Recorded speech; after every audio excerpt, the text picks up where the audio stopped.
fact there were so many things blowing up and so many screens, and that's how I got. Well, it's better than Evangelion. Alright, Well, we're it's gonna true. try and make some progress on Kingdom Hearts today. I'm like such a chore, Ollie, and that's usually because the handheld ones tend to be.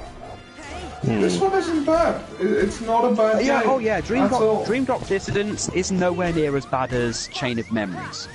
Oh, by the way, I actually saw that physically in town at one point, and I thought to myself, do I want to torture myself this way? Funny enough, the answer was no. Sam, if you want to torture yourself, I'm happy to talk to you for hours. Oh, don't worry, I'm already torturing myself now. I think I'm paying my penance for that one time I kicked that tramp.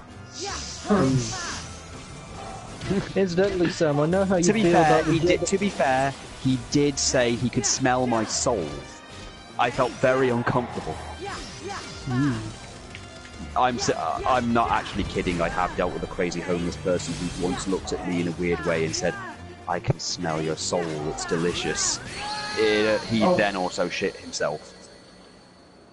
I would have ran rather than kicked him, but I didn't actually kick him. I walked away slowly, and then I think a bunch of security officers in the shopping centre actually kind of like arrested him or something. They took him away. normally I have a great deal of sympathy for homeless people, but I do as well. Up here it's horrible because a lot of them are sometimes kids. But there's also a charity. There's also a charity up here specifically for the kids and everything, so they're looked after at least. So there's not as many as there used to be, thanks to the charity. So you know, it's not as bad. There are a bunch of people who are like the usual. You know, they're there to sell a big issue and stuff. But unfortunately, they sometimes lose their spots because there's like a group of Jehovah's Witnesses who turn up and they like push them from their place so that they can shrill their stuff.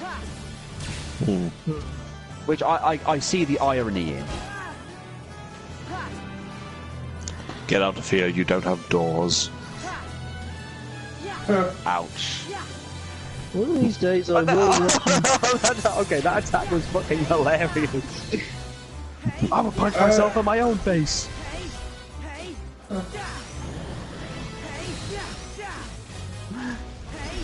And he's healed himself. That's annoying. Oh, he heals. I'm gonna take this fist and ram it down my own throat.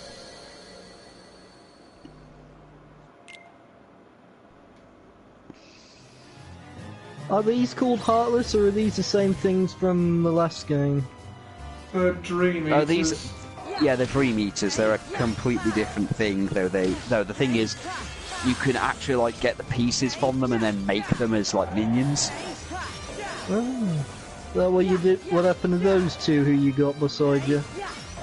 Yeah. Oh, by the way, I made another one. Oh, okay. Some What do you call laser it? death clock. Is it because it's a thunder horse? Yes, it is because. Oh, it is sweet. thunder. You Or is named it the because- horse Laser Death Clock. Or is it because it makes us all laugh until our teeth falls out? Horse. Alright, now we've got to find a way to break that thing. Do you have to like use the reality ship Maybe. to pop the balloon or something? Maybe. Given the fact that this thing heals and it appears to have a rather savage onslaught attack, I think what we're seeing here is how Sora would fare against Wolverine. Well, we all knew he wouldn't last against Wolverine. If he wins this fight, I don't know. Well, it depends how effective, you know, Wolverine's healing factor is, and we know it's pretty good. And yes, I saw the new Deadpool trailer, and I thought it was very good. Indeed. Have you watched the new Death Battle? What Yes, I saw the Kenshiro versus Jotaro, and I also saw the next few videos that came out of people then debunking it, as they always do. Although, unlike the last time they debunked Death Battle for being wrong. Oh. This time, the person themselves were wrong. Meaning? Basically, when they debunked the Knuckles versus Donkey Kong one, they did have a legitimate reason. They were kind of right. Right. Whereas with this one, the Death Battle people actually did, know what the fuck they were talking about. Yeah. The fact of the matter is that Star Platinum is faster than, it's fast, definitely, but again, it's when it comes to feats, Star Platinum isn't capable of the kind of things, nor is Jotaro, that Kenshiro was. And again, all Ken needs to do is touch you once. And considering how many points, it was only a matter of time before Ken actually touched him. And if you've seen the anime, and also if you've seen the anime, like me and Ollie have, Ken has survived a butt ton of things that should kill him. I mean, the building falling on him should have been a good point, but... I mean, Jotaro I'm not even sure that's his most impressive feat, That's my point, Ollie. That was just one major feat, and Ken has been shot. He's had things that would do more damage, and he's just taken it. So we failed the mission? What do you think of the next one? Spyro versus Crash. I honestly don't really care so much for Crash versus Spyro. I just don't think it's one of those battles that would work very well, but we'll see. I want Crash to win, but I don't think he will.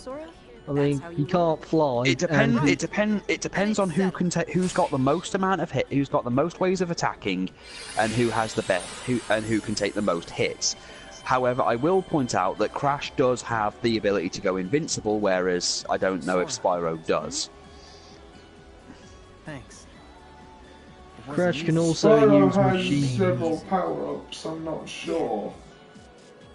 Crash only has 2 if you count the extra lives.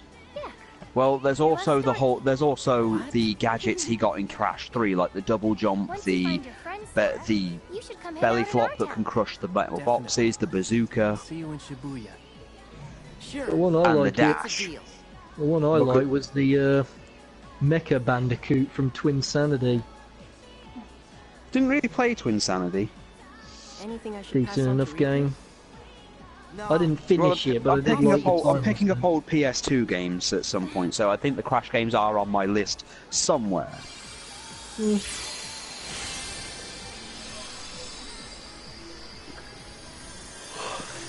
Honestly, I think Crash has a lot. As far as I know, Crash has a lot of ways, especially after the third one, in terms of attacks and stuff. It's all effective they are, and I know that Spyro's charge attack thing is very inaccurate, and it's very easy to move out of the way unless you're a very slow-moving enemy. So I don't think the running headbutt thing is going to be effective. I think, if anything, his flames and the fact that his life is demonstrated by his Firefly might be a factor. One thing I keep thinking about is the fact that Crash isn't exactly vulnerable to fire. Well, no. Well, the thing is though that Crash, unless he has an Aku mask, he can only take one blow, and that's it. He's dead. Spyro can take multiple blows, and that's without having to even fight a special item. So I guess we have to give Spyro an endurance factor here. Spyro has the automatic one. Now, if Crash is able to get 3 Aku masks and use them, then Spyro would then have to avoid him for maybe a minute or so until the masks broke. Because the masks can pretty much defeat anything. It can pretty much defeat anything in one hit, pretty much.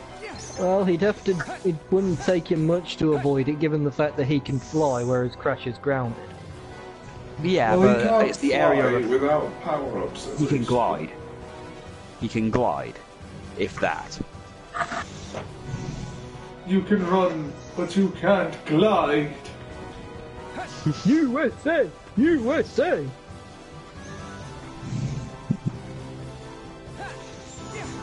Uka is free. Oh no! I loved Wrath of Cortex if it wasn't for the goddamn loading times. You can't release these masks. Oh, come on, they're not so bad. I mean, sure, they were responsible for a bunch of earthquakes, fires, lava, floods, and everything else, but come on. You worry too much.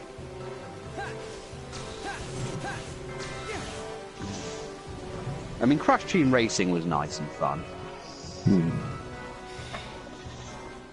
Bring on the butter, 'cause we're gonna make toast. Dingadile. Yeah. Good day, mates. Was there an in-universe reason why Crash was gathering crystals for Cortex in Crash Bandicoot 2? Yes, Yeah. there was. Crash was picking them up because, at the time, after Cortex had been beaten by Crash at the beginning of the first game, they erased Tuana from the timeline for, because apparently she was too over-sexualized and just gave him a sister. Right. Then he landed in a cave with a Master Crystal and then had suddenly decided to use its power, but apparently it wasn't enough. And there were apparently 25 other crystals referred to as slave crystals. Well, yeah, but why was Crash gathering them? Well, again, getting to that. Cortex was told that he needed to gather them in order to make the Cortex Vortex, but they had no more minions left because they'd all turned on him. And he decided to trick Crash by saying that there was something coming to Earth or something that was really powerful and was able to destroy the world, and he needed Crash to collect the crystals to make a weapon that could actually fight him off. However, if you got a gem, Nitros Brio from the first game turned up and then told you that Cortex wasn't actually going to use them or anything, but Crash doesn't listen and tells him, if you get the gems instead of the crystals, I can make a laser beam that can destroy Cortex's vortex thing. But then you have to get the crystals anyway, and then get the gems. After you finish get all the gems, Crash then uses it to blow up the Cortex Vortex, which then crashes into Uka Uka's temple and unleashes him. Deep breath. I'll say one thing about Twinsanity. At some point you play as just Dr. Cortex. When you do, Uka Uka is the mask you use. Nice. Well, you do that. You kind of do that in the. You kind of do that in the Crash Team Racing as well. There's also one instant when you're in a parallel universe where everyone's evil, and there's an evil Crash Bandicoot. Yeah, fake Crash. We know about fake Crash. I'd like to see a death battle between Cortex and Robotnik. I think Robotnik would win. You've got bigger robots. I'd have to give Dr. Eggman that. Plus, let's face it, Cortex has to use others like Tiny Nitros Brio, Engine, and Nefarious Trophy to do everything, whereas Eggman really, he's used Shadow and Rouge in the past, but he's only really recently started using the Egg Legion. And he doesn't need the Egg Legion in order to fight a battle, although he does like having all 7 of them. But then again, when you have the Bride of the Conquering Storms, things are kind of awesome. I wonder what would be a good matchup for Dr. Cortex. Someone just as incompetent as him, really. Because Cortex isn't really that good of a... in terms of comparing him to other Doctors, he's not very effective in what he's doing. I mean, even he himself is only serving someone else, and let's face it, he considers Crash is like his only successful thing. I know, that's actually saying something about his genius. When you consider everything else, look at everything else he's created. He hasn't created Engine, he hasn't created Engine or Entropy, but he did create Dingadile, Ripperoo, and all that, and he manipulated Papu Papu, obviously. But looking at his own creations, they're all very easy to defeat when you think about it.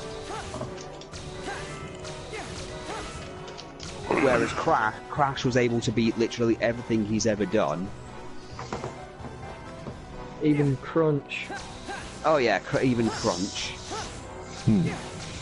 So Crash is his biggest success, but he considers it to be his failure. So it doesn't really go. Whereas people like Crash is a failure, so it says something about him being his greatest creation. It does. I mean, look at everyone else's greatest creations and stuff. I mean, Dr. Wily's greatest creation is Zero. I mean, keep in mind, he did create others as well, and they were pretty good at what they did, and he actually posed a realistic threat. Dr. Robotnik has created things like Mechasonic, and let's face it, Mechasonic is an actual threat. He's also created things that were an actual threat that Sonic couldn't beat, like the Egg Grapes, the giant robot that Sonic couldn't actually beat, so the Freedom Fighters, the Chaotix, and literally everybody else had to destroy it. And Robotnik actually has, it's in one canon at least, taken over the world. He's actually succeeded in his job, whereas, you know, let's face it, Cortex hasn't. Yeah, Cortex is a massive failure. Oh yeah, he's a massive failure. Dr. Neo Periwinkle Cortex. That's his name.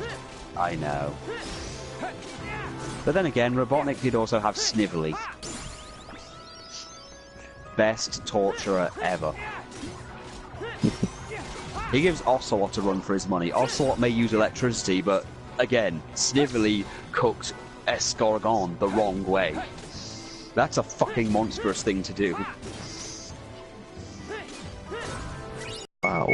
That's the phone. Be right back. Okay. I just found out that in this Cortex was voiced by Clancy Brown. You're gonna have to remind me who that is. Lex Luthor. Oh god. Also Mr. Krabs. I got you now. This is my street, yo. You gotta play by the rules. Oh no. Sora, you got this. Oh, there's even a Crash manga. Every time we chase him Oh yeah, down, they were going to make it I into a know. TV show at one But we point, but got it didn't an go ally on very the other well. side.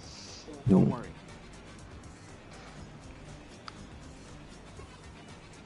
Yeah, well, I still don't like it.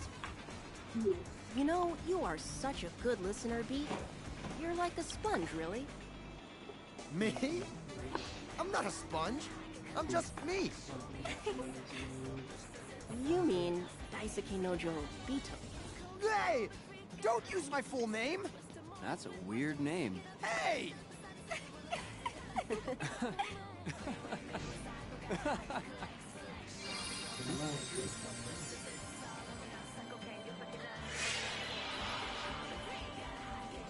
Well, it's time to go. Hey, Riku. Thanks. Yeah, stay cool. We'll catch up with you soon. Say hi to Sora. Sure. You gotta admit, he does say some funny Remember stuff. what I said. Oh yeah, don't get me wrong, the dialogue in the This Crash really is a Bandicoot dream. games is just It's going to wonderful. lie to you. Especially from Try and make Cortex. you think it's real. I got it. What? Tiny was a good I don't fellow. got it. He hated everyone and You and Sora would everything. break your heads Good on this heart one. nonetheless. Please try to be more reasonable with my minions next time.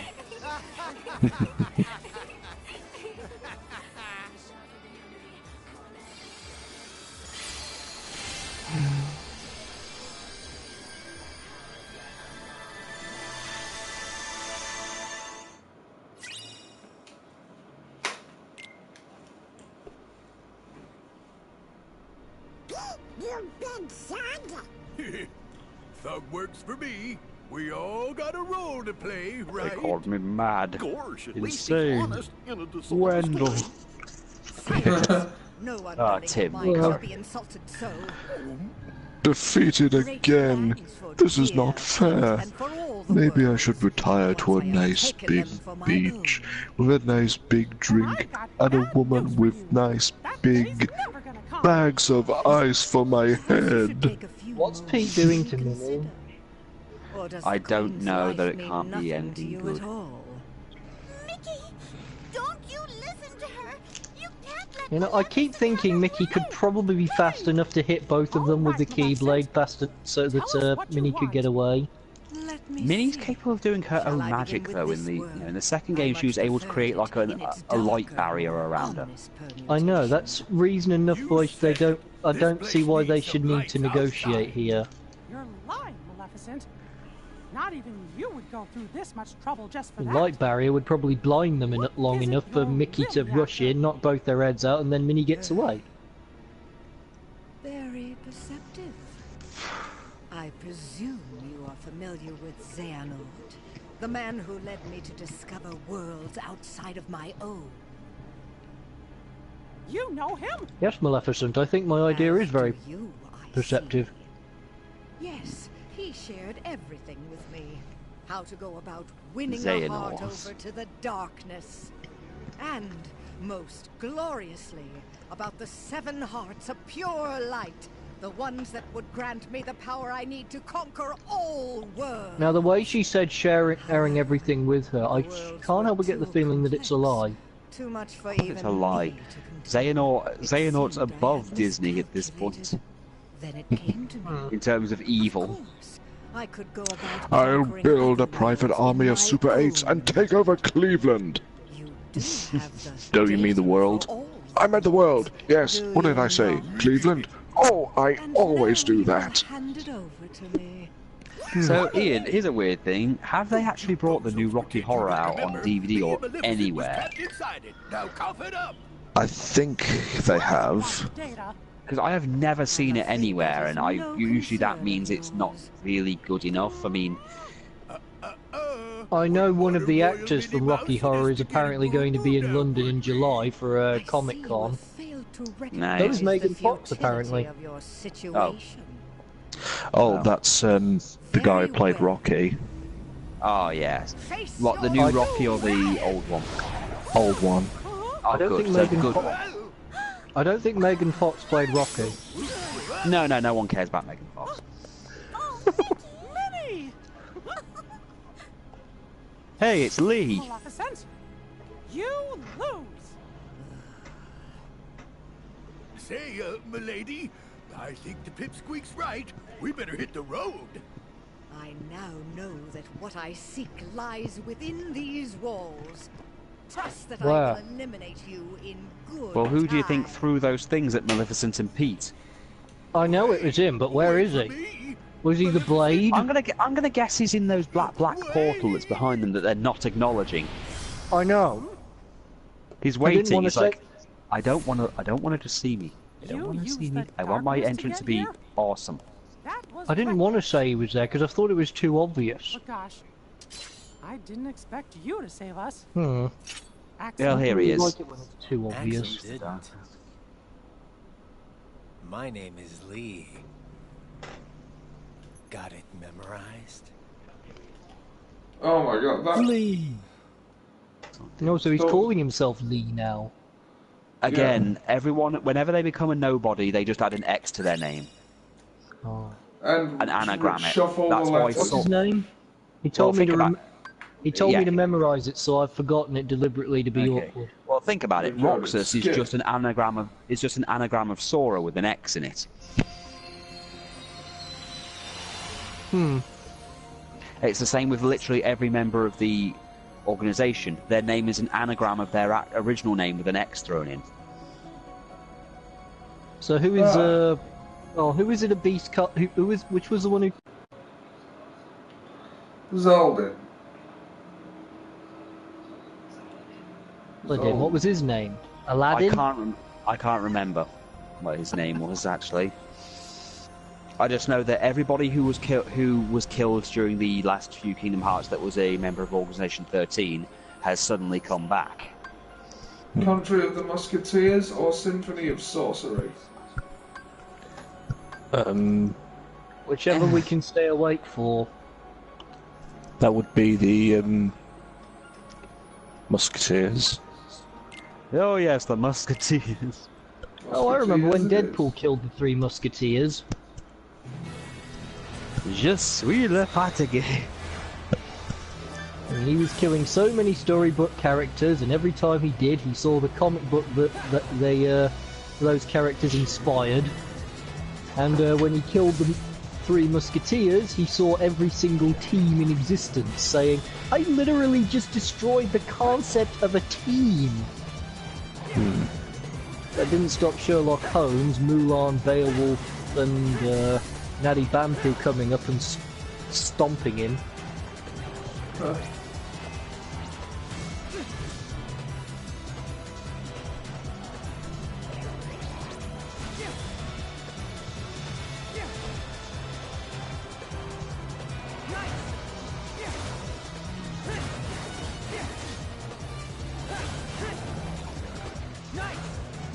And the bit when Sherlock and Deadpool disappeared at the end, I could almost hear Martin Freeman going, Sherlock!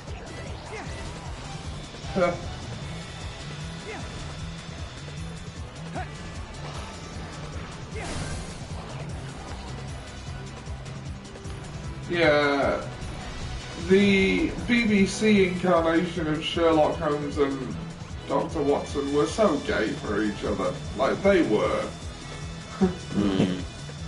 For anyone who cares, I'm not gay. I don't care what he says. I don't care what he says, they were. Does it even matter that Martin has actually that Watson has a child now, implying that he... Lots of gay people marry and have kids. It's called living a lie.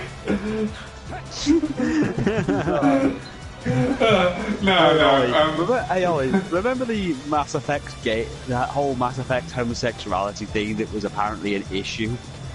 Yeah. I remember Jim's response to it when he wrote that Mass Effect gay erotic love story thing and read it out with a straight face. Yeah. I don't know how he does it. How he can read that thing with a straight face. I don't know what to do. Practice, I would think. Sounds like the greatest thing since Gilbert Gottfried reading 50 Shades of Grey. I remember Team 4-Star reading 50 Shades of Grey. When does it get to the good stuff? It doesn't, it's shit. Well, but you also listen to Gilbert Gottfried reading it, it's great. Yeah. Makes it bearable. In Aladdin.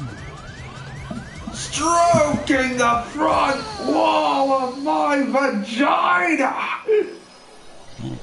I wonder how much more damage you can take, Ollie. Oh, apparently that much. Well, there's your answer. Ah, the joys of being a few minutes behind.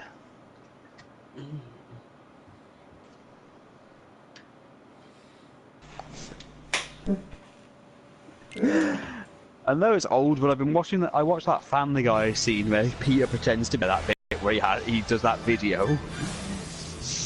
I'm not gonna lie, I did actually discover one moment in Family Guy that I can honestly say I liked.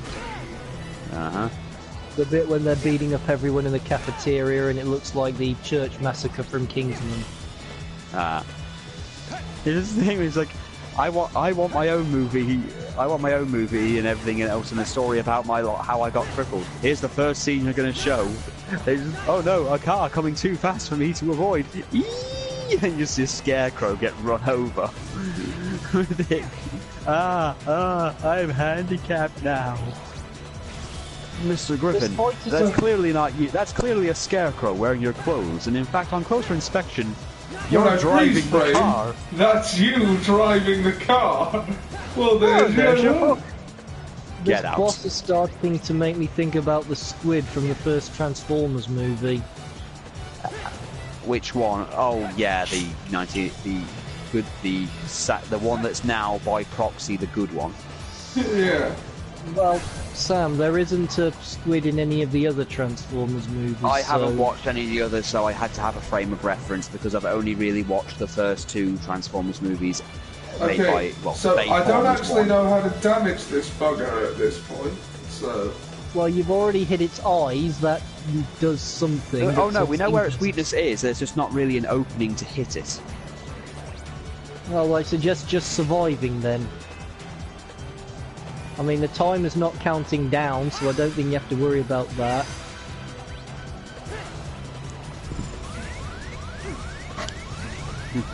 I mean, that was pretty much the last boss fight I had to do on Star Wars Old Republic. It was mostly survival. I think they created a decent one there.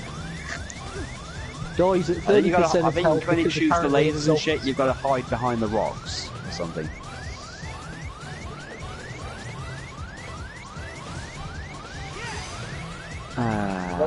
like to see Sora take on Ai's ass.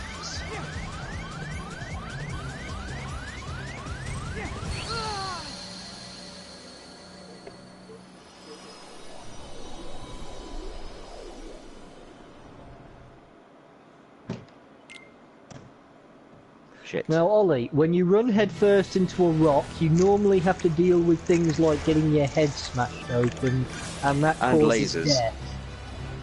So, I'd recommend against doing that. Though, the sad thing about the original Transformers movie is that it was a prelude of all the bad stuff to come. The only problem I had with the season after that was the fact that we never ever saw the Dinobots transform. Well, there is that, although the Quintessons, just how ineffectual they were as villains, really. Although I have to give credit to their line of where they throw them in the Sharktacon pit again and go, "Don't mind us, you like to watch." They just come across as creepy. I did quite like Tornatron. Well, there were good parts in there, but Rodimus was definitely one of the worst parts of the entire series. He didn't really come across as a leader at any point, and the fact that the best episodes really involved either Galvatron in therapy or Optimus Prime's return, or Cobra Commander's one and only appearance. Only human, wasn't it? Yeah. Also, it's funny when they brought back Starscream. I did enjoy that episode. Well, those 2 episodes where they brought Starscream back to life. I do quite like Call of the Primitives. Oh yeah, Call of the Primitives was pretty good, if only for explaining a bit of Unicron. Although again, gotcha. the comics did a better job of the whole Unicron story and made him a bigger thing. Which again, IDW are doing a Unicron special thing. Because apparently Unicron is one of those things that exists through all realities. Well, he's a multi-dimensional being, but he can only exist in one universe at a time, whereas Primus can exist in all universes at the same time. Although I didn't like the whole new story that they made for Planet Earth into a Transformer.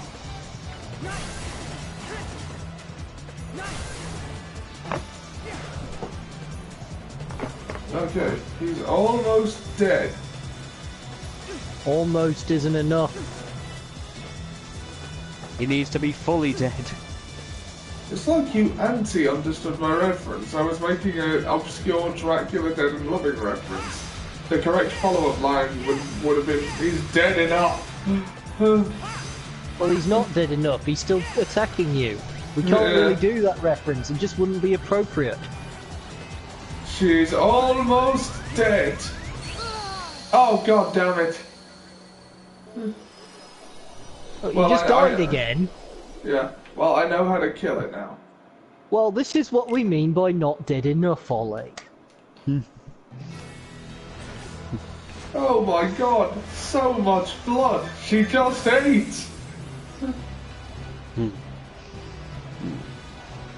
Also, Orson Welles' Unicron was the best Unicron voice. As much as he didn't give a shit about the role, he was the best one. Yes, this is true. No one summons Megatron, then it pleases me to be the first. Yeah, and they have never at any point explained why the Matrix was able to kill him, by the way, apart from in the comics. Maybe it was just the right thing at the right time to do it. Well, at least in the comics, they made it that Unicron is part of 2 parts, himself and Primus, and the Matrix is actually the essence of Primus, which is the opposite of Unicron, which is why it hurts him. Whereas in everything else, Unicron is just something created by one monkey-looking guy to destroy the universe. Yeah. Okay. But also, a planet-sized Transformer, that is just... You've got to think, how he built that damn thing on his own is impressive. Yeah. I mean, in the comics, all Unicron did was his essence got stuck in a rock, and then he transforms that over time into an actual body. Perhaps I have misjudged you. Proceed. On your way to oblivion. Though the good version of Unicron, the fact that it's blue and white.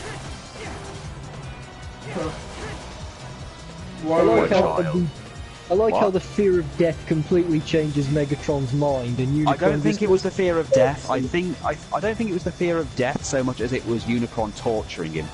I mean, there have been parodies that he just plays bad 70s rock music to him, or just plays some of the bad Guns N' Roses songs.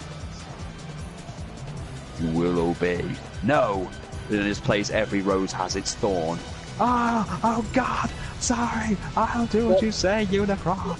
That probably might have worked on me if they played Slade's Merry Christmas song over and over again. Oh my God. Yeah, exactly. If I ever hear that song again. You'll have to wait till the end of the year, Ollie. That's when it tends to get played even more to death. Last year, I managed to go the full year without hearing it, and I almost managed it this year, but they played it in Mosh nightclub while I was in there. You poor man. You've come so close. Yeah. Megatron, is that you? Here's a hint. I could quite happily never hear that song again. Yeah, I could say that for a lot of songs, to be honest.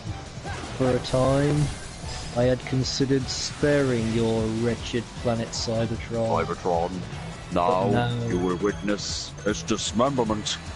No!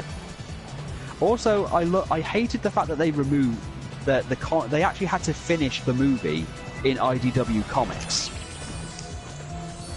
because you know that the film missed out a lot of information on characters that were dead, and they actually explained as well how you know the second Cyclonus body. Yeah. The comic actually explains what the fuck happened to that. It has a name. Its name is Grimlock. Isn't that Pete? What kind of world did I end up in? Basically, Marvel lost the rights to the comic at some point, because of course it did. And then IDW got to finish the comic because there was actually a movie comic that existed, but it actually also included the deleted scene of you know that scene when they shoot Ultra Magnus and he just blows up. That was my favourite scene. Yeah, they actually cut that scene because they said the actual death scene because it was too violent apparently, because the original plan, according to the script, was for the sweeps to like lasso him, his arms and legs, and then just pull him apart. And the original screen was actually, because he struggles for a little bit before he explodes, they were actually going to do that for the movie, but then they said it was too violent. Well, Firing Squad's not so bad. Well, yeah, and also a guy has actually explained how Ultra Magnus survived it and was just able to be brought back by the Junkions.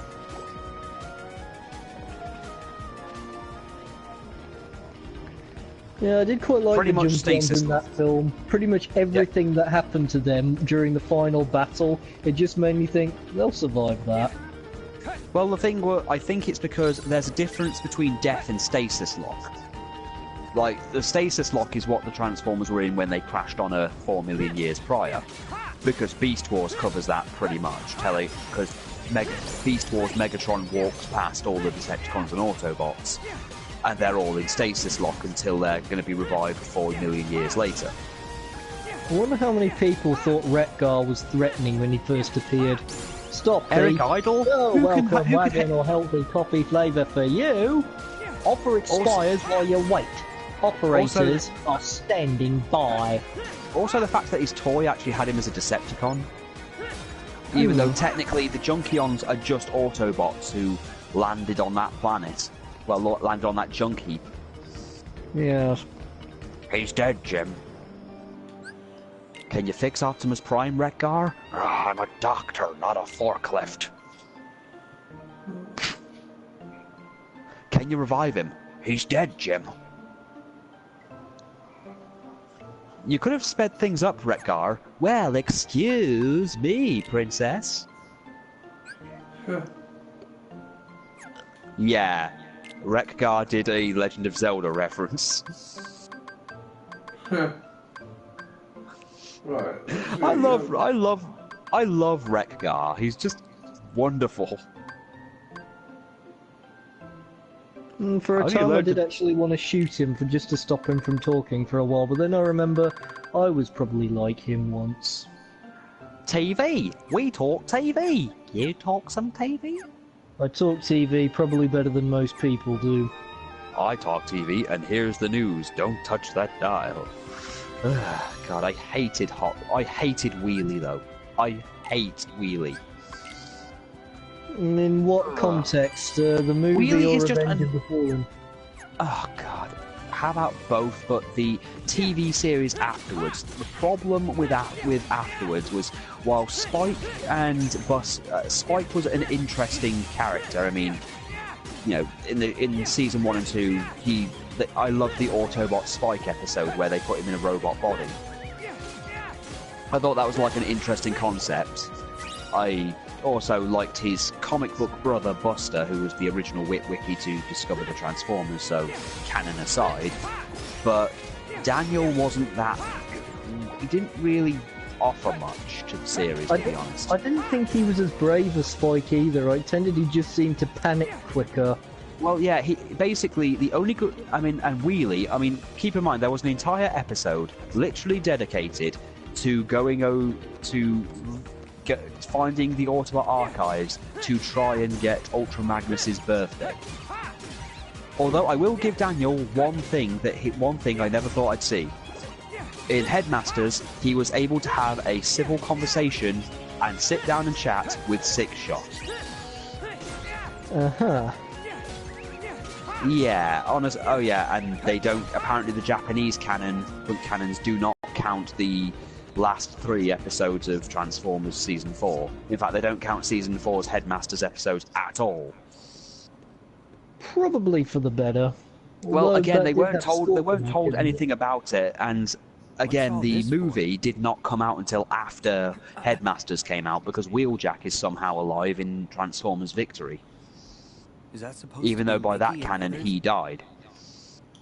Yeesh. Hell, Shockwave appears in Season 3, and he's well, at least a silhouette. The animation era of him appears, and he died in the movie. In fact, in the IDW version of the movie, he was blown in half by Unicron's eyes. Along with Reflector, although one Autobot I really wish had died in the movie was Gears. Yeah. I hate Gears.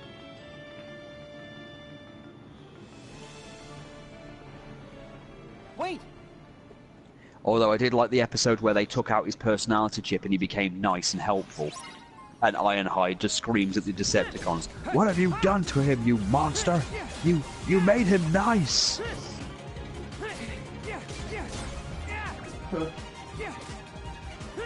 Why is Pete dressed like that? It's a different Pete. It's this world's Pete. Oh. Yeah, it's best if the character doesn't look the same. It's best to assume it's that version's. Like, remember when we went to the classic Disney World where it was in black and white and it was a different Pete? Yeah. Basically, that logic. Well, the Pete in the Lion King role was a lion. Well, yeah, but those are just like forms taken to adjust to the world. I wonder what Pete would have looked like in the Little Mermaid storyline. Knowing him, he'd probably be an oyster. Well, he I wouldn't don't have been know. able to get around quickly. He can't really get around quickly in the state that he's in. Goes pretty well, I think. Yeah, but he didn't get around very well as a lion either. I still remember I'm just his saying- exit stage left thing he does as a boss. That was pretty quick.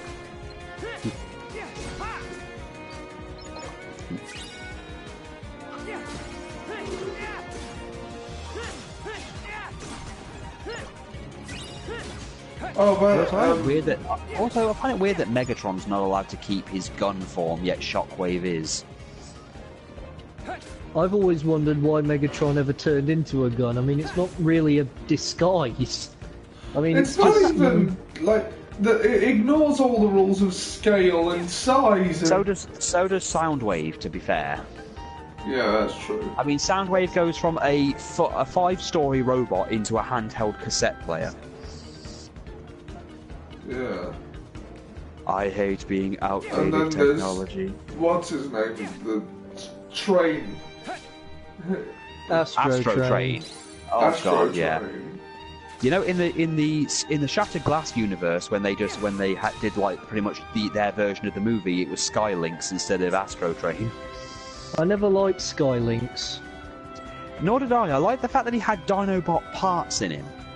But then again, I never understood, with the canon that they introduced later, the fact that the Transformer life is created a certain way, how they created the Dinobots, unless they got already existing sparks that had lost some of the power or lost parts that maintain the memory and stuff, so they could only like rebuild them as new people. Although also, Jack, if you want to avoid one comic in the Transformers timeline, avoid the one that they officially made non-canon because it even made them sick. The Beast Within. Beast Within is seen as the worst thing possible, and even they claim it's the reason we never got a Dinobot combiner for years. It's basically a comic book where the Autobots and Decepticons are fighting, but it's not going very well and the Autobots are losing, many of them are dead, and Grimlock says he has an ability that could win this battle, but he can't use it, otherwise, because the risk's too great. But then he sees the battle's going badly, so he activates it, and it basically pulls all the Dinobots into one big massive monstrosity. Optimus Prime begs him to just stop and tells Grimlock, no, don't do it, Grimlock, don't do this, please. He turns into the form, and then starts killing everything. So all the Combiners go after him, and he murders he grabs Predaking and slices him in half. He gets Menasor and pulls him to pieces and then smashes Bruticus and Devastator. The Decepticons go after him and he smashes all of the planes. But then, when the Decepticons learn they can't stop him because nothing hurts him, they all run away. The Autobots try and escape, and he keeps trying to kill them. He kills a character called Skids after pulling him out of Optimus Prime's trailer. Then Jetfire turns up and rescues the others. Optimus Prime then begs Grimlock to stop and gain some control. He can't control himself anymore, so he basically manages to knock him off a cliff and kill him. I might remember this when I'm coming up with that idea for a roleplay game idea I had. Well, the way they got rid of it was that there was a Facebook chat once called Ask Vector Prime, and he explained away certain continuities or things like that, and they asked what happened to that universe, and they said by the time in the Beast Within universe, when Unicron came to attack that and consume that universe, they were ill-equipped to defend themselves, and Unicron devoured it. Thus getting rid of that universe, because that's kind of what Unicron does. He just consumes different universes, and that's that. In my roleplay game idea, I had a number of things if ideas for if bad guys were good guys, and I thought of Grimlock becoming named Grimlock Prime, and he rules over the Decepticons and the Autobots like a tyrant.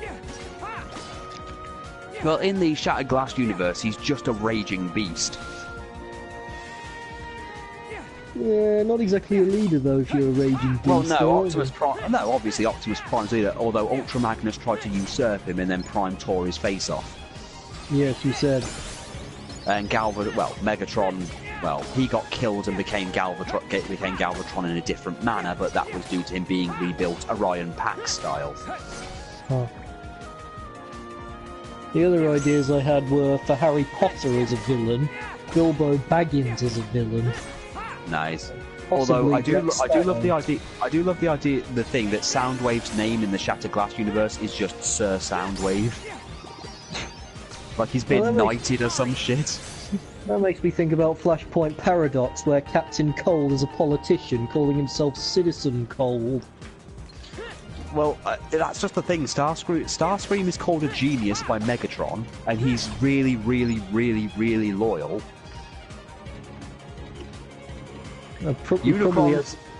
He probably has a deeper voice as well. Yeah, Unicron is extremely merciful. And, well, Hot Rod has a mustache.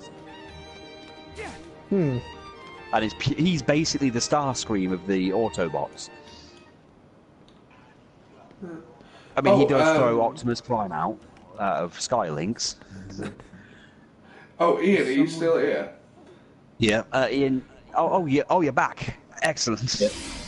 Yeah. Did you happen to see The Flash the last couple of weeks? Minnie. The last one I saw was Barry getting out of jail. Where are you? So you've seen Goldberg in The Flash? I have, yeah. Big Sir. Goldberg in the Mickey's my friend. Well, we've had Edge and Cody Rhodes. Yeah. News now we just next, I wonder. Now we just need Kenny Omega and the Young Bucks. Maybe Marty Scurll can actually be a proper villain. Ooh. What about Scott Steiner? Oh, yes. Oh, that would be amazing. What, that he basically wants to break into the Arrow's house to shit in his house? Quit messing around. The boss is losing his patience. There it is! That's the gadget we need to retrieve! I'm on it.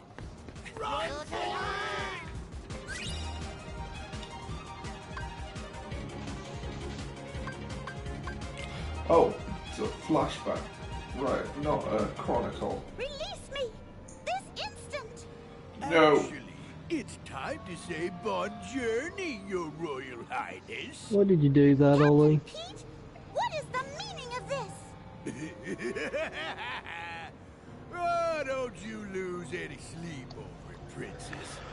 Oh, the only downside to this level is not having Rob Paulson singing.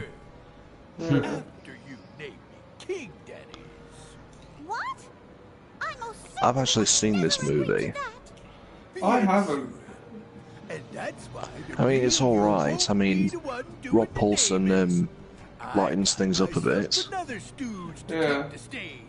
Talking Tunes is a good show. Royal mouth, nice and Yeah. A double? Mickey and the Musketeers will stop. Like, one of my favourite readings they did was when he was playing, what's his name, the alien Mark, I think, from Fairly Odd Parents. And he had Tara Strong on, and she was playing Bubbles, because that was one of the voices she did. And they were acting out a scene from The Big Lebowski. You must hold on to that thing no matter what. If you don't mind, your Highness. Who do you suppose is probably the evilest version of Pete? I don't think there ever has been an evil version of Pete. Not proper evil, at least. I mean, the closest... I mean, hell, that's the Grim Reaper version of him is evil. Is there a Grim Reaper version of Pete? Well, Ghost of Christmas Yet to Come in Mickey's Christmas Carol. I wonder if you'll find yourself in that playing one of these games. Why, it's your grave, Ebenezer. The richest man in the cemetery. I wonder how Sora would fare against an incarnation of the Grim Reaper. Not well. He would die. The Reaper would just say it's your... No, we all know the only people who can beat death, for some reason, are the elderly when they're like, oh no, I ain't going out like a bitch, and they start punching him. Oh, and apparently there's also... Apparently Chuck Norris, according to that one fun fact. Apparently Arnold Rimmer can beat death, or at least escape it. Kicked him in the dick. Only the good die young. That's never happened before. Arnold Judas Rimmer. You still need to see season 12. I know. Your life is over. Come with me. God damn those elderly. I don't think I will, actually. I can't be asked. Not today, matey. God! Oh no, come on. I gotta take a few more souls.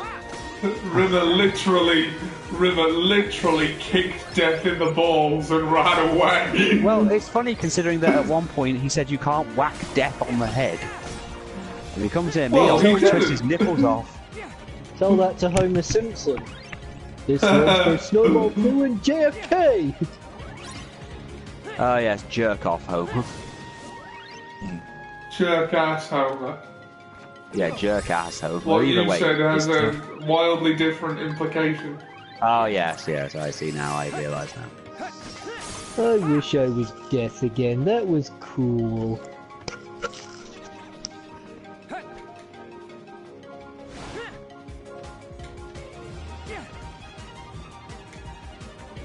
There doesn't seem to be a... Alright, so what am I supposed to do? Why don't you charge at it? Why don't you charge at it with one of those, you know...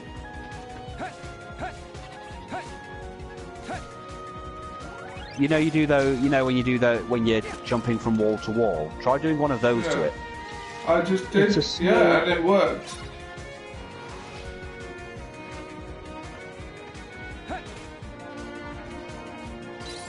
Oh, that seemed to have done something. Well, all you have to do is rotate it? Why'd you have to do some sort of special move for that? Well, I got the feeling from the arrows on the floor. Does one not think about just getting on your hands and knees and... manual? No time for manual. Skateboarding!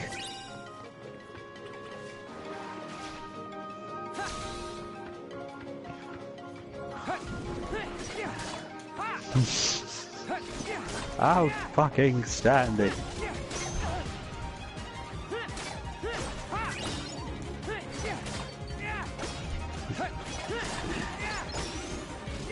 So Ian, when you plan to do the next Life is Strange? Sometime this week. Nice. At some point I need to get round to the new Batman Telltale. Yeah, 'cause I want to do more of the drill sergeant ruining David. I think either like Thursday, Friday or Saturday, somewhere around that time. Well, my friends go back on the 29th, so... I think I've got bank holiday this weekend. Hate bank holidays.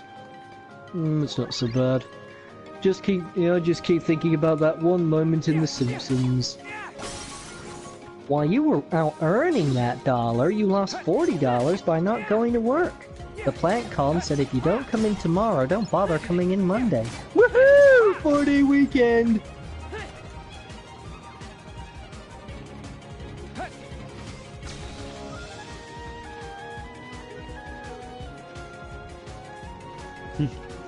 Yeah, I saw a Simpsons joke being made about another WWE thing that had Marge Simpson said, "I'm just saying that maybe we should get rid of the fabulous Moolah Battle Royal," and they all agree to it. And like, oh, you all agree? Well, I have some ideas about the Warrior Award. I mean, he was a homophobe. Don't push your luck. Don't push your luck. Yeah, so I like how Marge is surprised when people say they like her idea. Yeah. Like switching to the metric system? The metric system is the tool of the devil! My car gets nigh on to 16 miles, and that's just the way I likes it.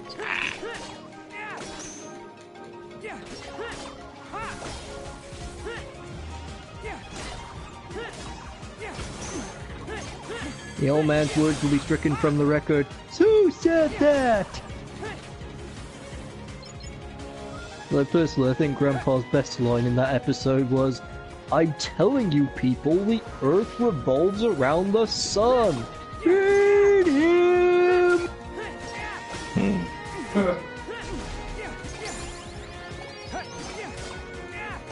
So Batista's gone, eh? Well, he has more Marvel movies to do.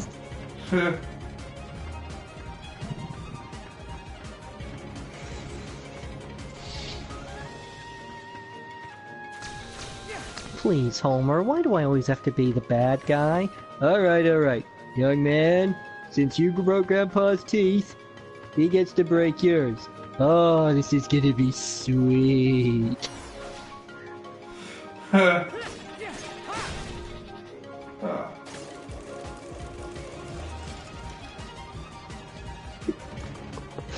And there's your answer, Marge. That's why you have to be the bad guy.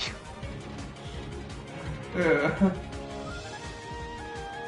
It requires a delicate touch from a deft hand.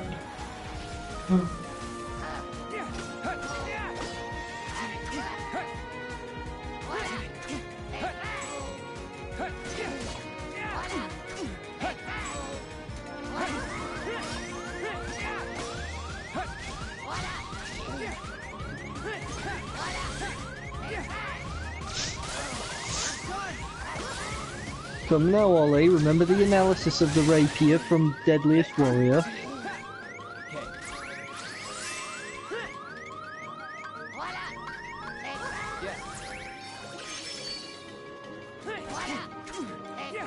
I found it a bit strange on how they decided the Ming Warrior's primary sword was better, and yet the Musketeer fared better in a sword fight. Yeah. On 2 accounts. Well, there's no such thing as an objectively superior sword, really. It depends on the wielder. Well, I say there's no such thing as an objective. Well, you say that, but I for one would actually pin my money on someone who was wielding a katana against someone who was using a cutlass. Yeah, that's true, so would I.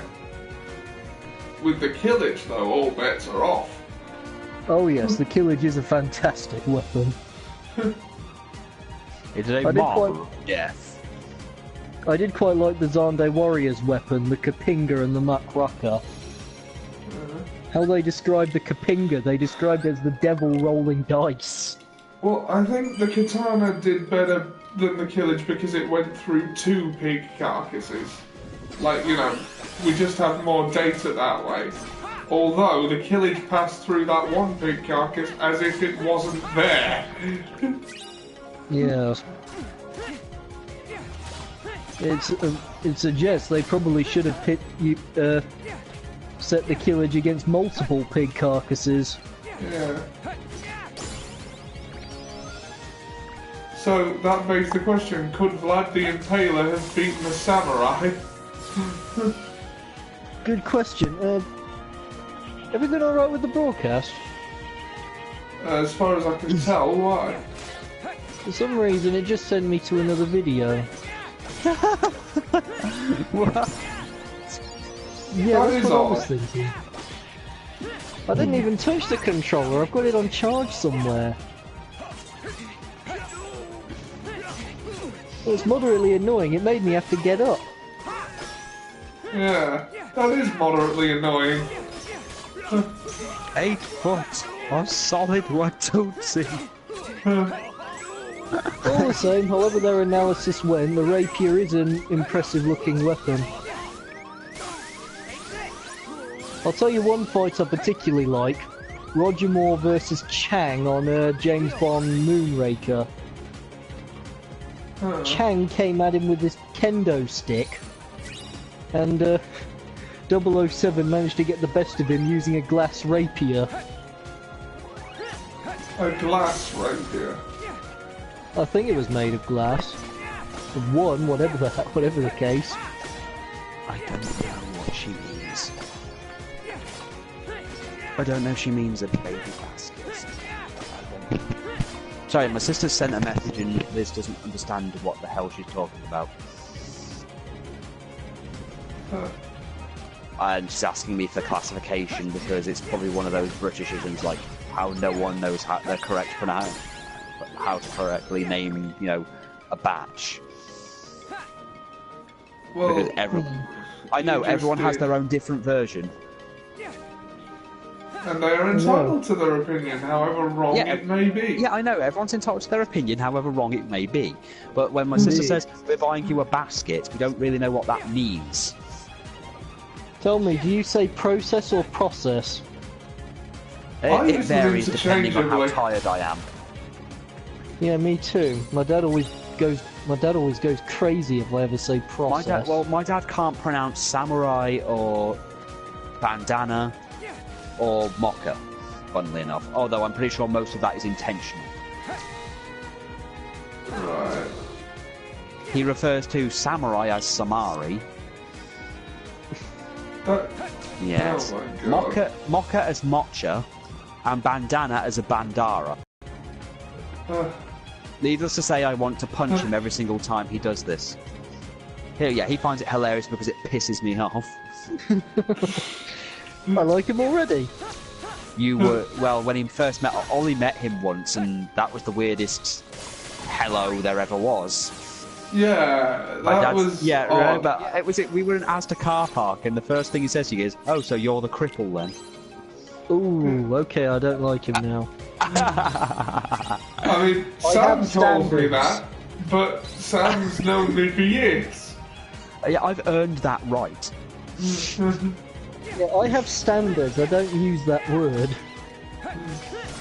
It's my word, I'm taking it back. Ollie, you are not Randall from Clerks 2.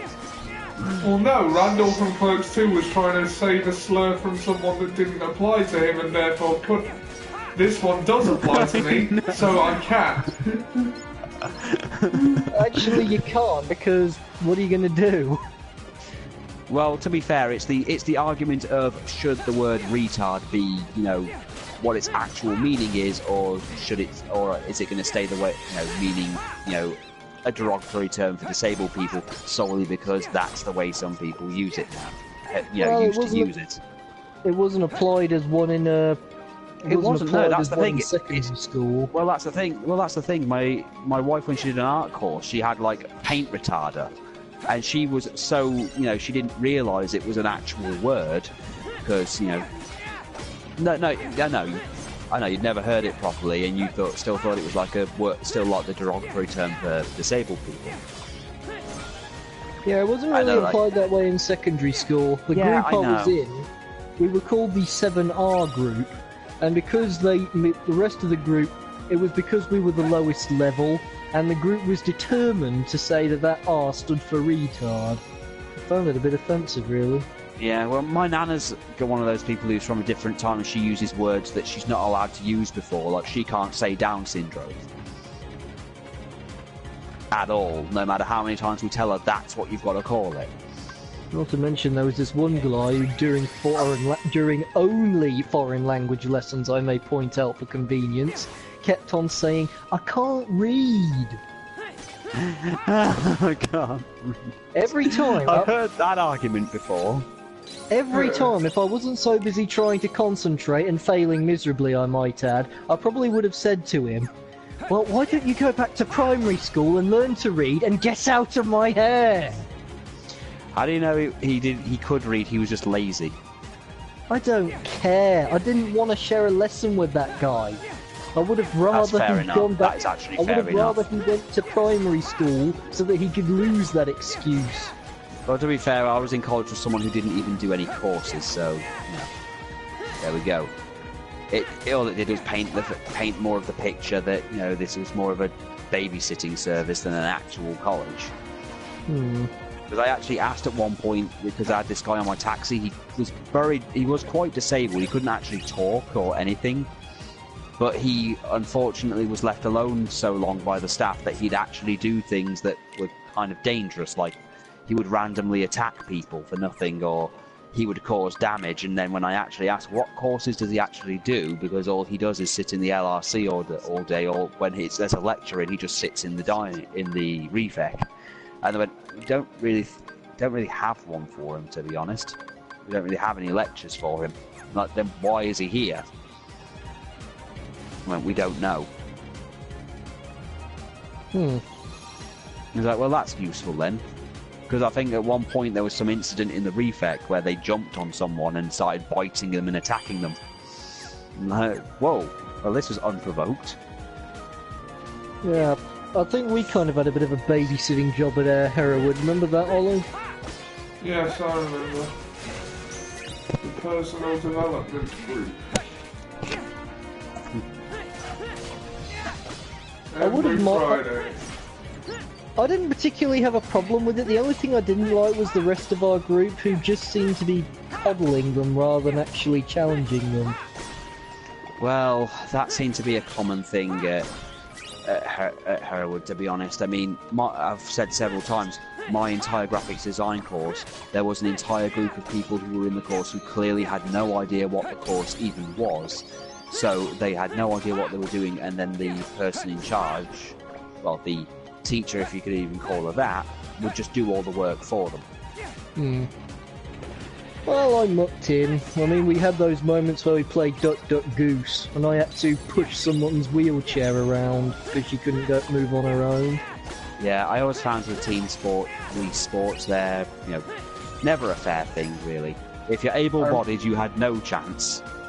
I remember when James Palmer picked the one who I had to push the wheelchair for as the goose, and what I did was I just moved out very, very slowly with the wheelchair in his path so that he couldn't go. I just heard the word goose, started to pull out, she said, "Excuse me, Palmer, I've got to get out." Yeah, I wasn't allowed to do sport. I wasn't allowed to do sports when I was in Hereward because they sent this letter to They sent a letter from Exall that I was basically given a lifetime ban from any kind of sports in an educational facility. And I want to point out that 90% of them were not my fault. The accidents were not my fault. Well, no, I got banned from basketball first because I passed the ball to someone and it smacked them in the face and broke their nose. That was an accident. He was just standing there, talking to someone else when he was supposed to be passing the ball, not looking where I was going, and I screamed to him, "Jamie, I'm throwing you the ball." Yeah, I'm just using the name for the sake of it. And then he turns round, the ball smacks him straight in the nose, his head falls back, he falls and hits the floor, and that's that. I got banned from hockey because the idiot who was on the opposite team wasn't wearing anything on his feet, so wooden hockey stick and flesh foot, it was only going to go one way. And football, dick kicks happened. I thought, didn't you spear Miss Carey in a rugby game? I speared Miss Carey at one point, I think. And I when we were doing American football, I headbutted someone when they tried to grab the ball. Trust me, if they hadn't screamed stop, I probably would have gotten someone in a pile driver. Well, that would have been amusing to see. It would have. Especially when you consider that the pile driver's so dangerous these days that it can just break the neck. Well, there's a reason it's banned. I still remember when Chris Sobolski took a video recording of you and I keep forgetting his name. You chokeslammed Sean. Oh yeah, me and Jason chokeslamming Sean. Yeah, me and Jason Wright doing wrestling moves on Sean. Oh yeah, we double chokeslammed him. I think we RKO'd him a couple of times. Oh, there's a guy I'm surprised is still alive after you said that. Oh god, I love Sean. He was always a good sport. Yeah, so he always struck me as a good sport. Yeah. Well, it was always good. We used to have to deal with these people who would always, they moaned at everything we did, no matter what it was. Like, when we had the smoking area originally, some of us would go out, but we had, it was one of those, the door only opened from the inside. So there was this one asshole who, even in the whole refect, would not sit anywhere else. He had to sit in this one spot that was right next to the door, so it would be open, and then he would always get up, look like he was having a fit of some kind, and then grab and slam the door while yelling at us. And he'd go, "I'm cold!" And like, well, why don't you move somewhere else then? And then it got to a point where we'd have to keep going, getting the door open so we could all come back in, and he'd still yell at it. So I went to the ALS and went, "Look, can you just do, get him to move or something?" And went, "Well, we can't do anything." I went, "Well, if he does this again, I'm actually going to pull him outside and slam the door on his neck until it breaks." Did you? I will test the endurance of either his neck or the fucking door. I am not dealing with this shit on a daily basis. They have a right to be out there. People have a right to go out there and use the smoking area. This was obviously before they made it so you couldn't smoke on school ground, on college grounds. And you don't need one asshole who can honestly sit anywhere else in the room, sitting by the door and complaining because it's inconvenient for him. And I went, well, he's cold. I went, I don't give a shit if he's cold. Wear a coat. Either wear a coat or move. Either wear a coat or freeze to death. I don't care. It's just like those guys. It's just like all those people we'd see walking on the street without a belt and their trousers half fallen down. Well, What they was may it have you just used met Conor McGregor. They may have met Conor McGregor and he may have taken their belts. Yeah, I have sympathy in that case. But, What was it you always said, Ollie? It's called a belt. It's not witchcraft. His pants are being held up by some kind of sorcerer. I said that to James Morrell a couple of times, yeah. James Mind you, Morrell, I didn't my old exactly, friend. I don't exactly have much room to talk there, I suppose. No, you don't. I was around your house and your ass would be hanging out most of the time. Look, it's when I'm on my knees, my pants get dragged down. I can't help it. I suppose you've got the perfect excuse there, but then again, Ollie, you could just remain in your wheelchair for the entirety of your existence. No. You don't need to stay in the chair of wheels. It's a good thing he didn't, because during performing arts lessons, I'd occasionally have a seat in his wheelchair and move around. We all did. We've all used Ollie's wheelchair for some nefarious game at some point. Whether it's just for fun. I didn't necessarily use it for a game, but I will comment, it is actually surprisingly comfortable. Oh yeah, it was always fun. It was always fun to use it to get to the front of the line in KFC and then give it back to Ollie.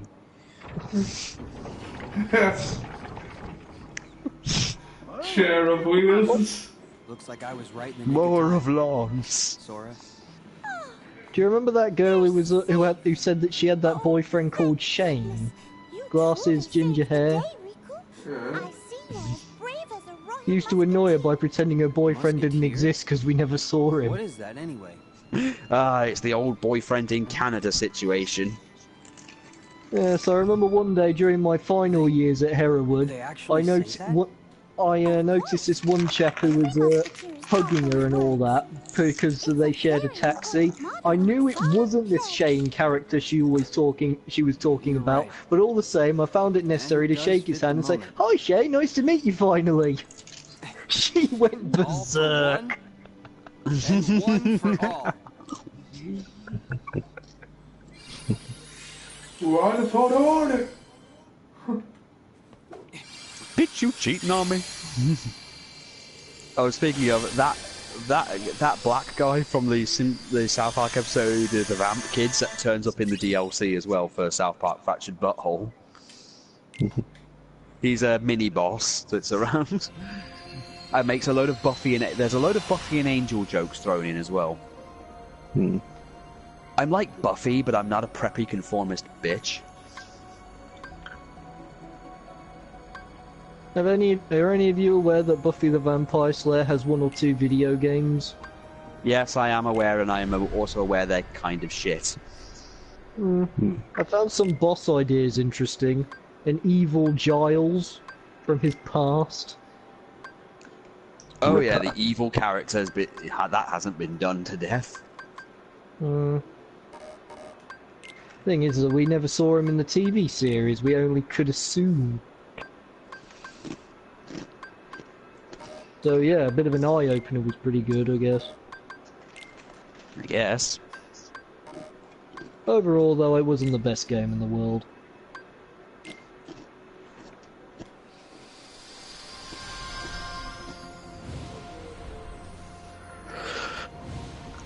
Okay, now to do that world as Sora.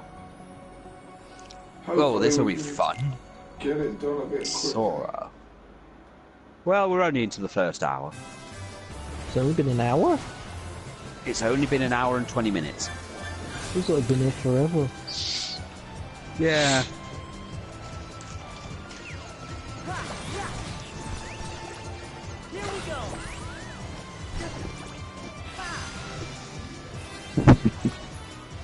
Careful, Ollie. They're throwing words at you.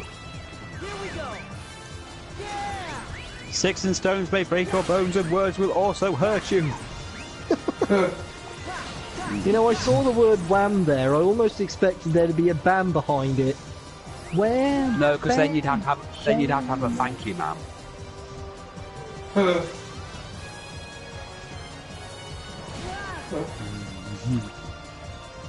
I was referring to that song that was used in the second Guardians of the Galaxy, actually. Yeah. Wham Bam Shang-a-Lang, I believe it's called. Yeah, Wham Bam Strawberry Jam. Wham Bam Strawberry Jam. Yeah, it's a good introduction for the Sovereignty, who are literally contemptible.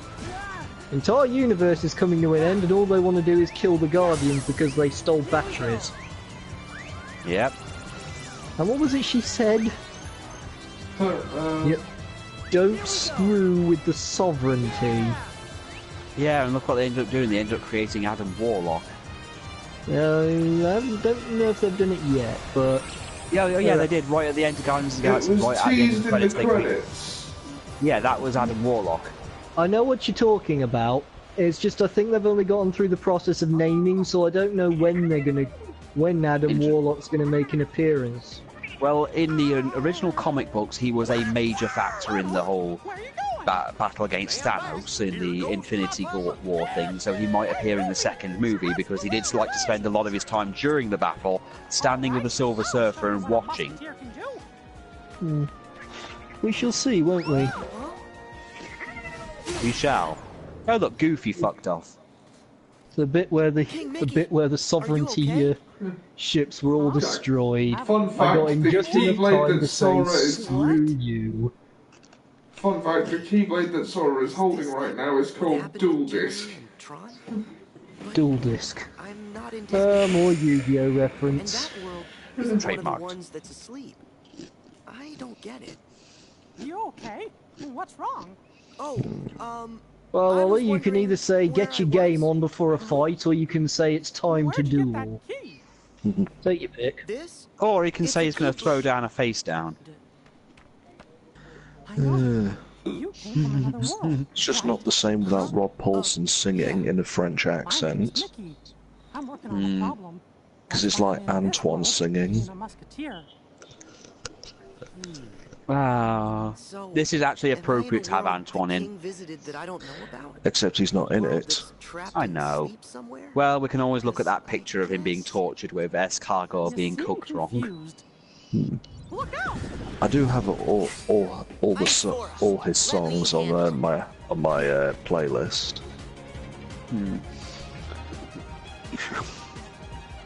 Et float on the breeze of wings of love. Like so, when you sing that, all I think of is Antoine in Silence of the Lambs. It puts the lotion on its skin, or else it gets the horse again. Though the problem is they probably scale the walls. Like, no, this is not how it's supposed to go. Remember, Ollie, always believe in the heart of the hearts. The heart of the what now? Sorry, Jack, I'm ancient Egyptian. We believe in realistic things, like a jackal-headed god that measures your heart on an outdated kitchen utensil. I think it was... Was it Anubis that did that? Yeah, was it Anubis who... Liz, was it Anubis who judged your heart with a scale? Yes. No. No. It was Isis. Isis, yeah, that was it. I remember it being Anubis. Anubis, yeah, wife of Osiris. And what was Anubis again? Anubis was the deity of death. your soul from your grave and showed you the path through the trials of the underworld to get to the room where your heart was weighed. Okay. So he was kind of like your death guide. Okay, so he's just a death guide. Some musketeer I turned out to be. Where's the bad guys? Goofy! Okay. Well, there you go then. He also took away Imhotep's powers in the second Mummy movie. Really? You mean we clobbered them?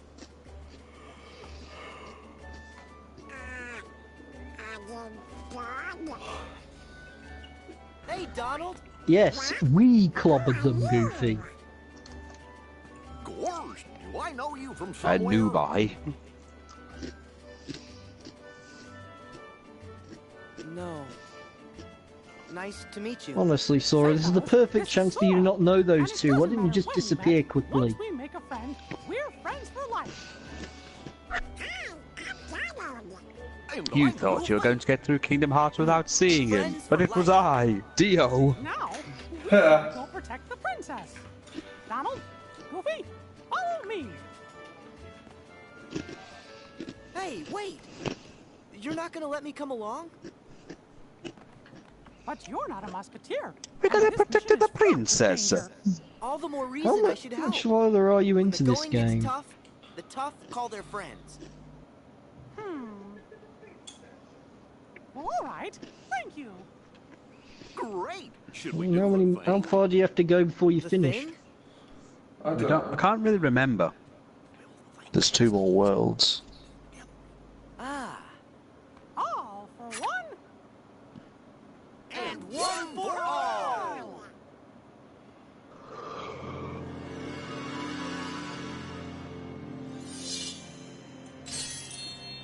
Call that a rapier?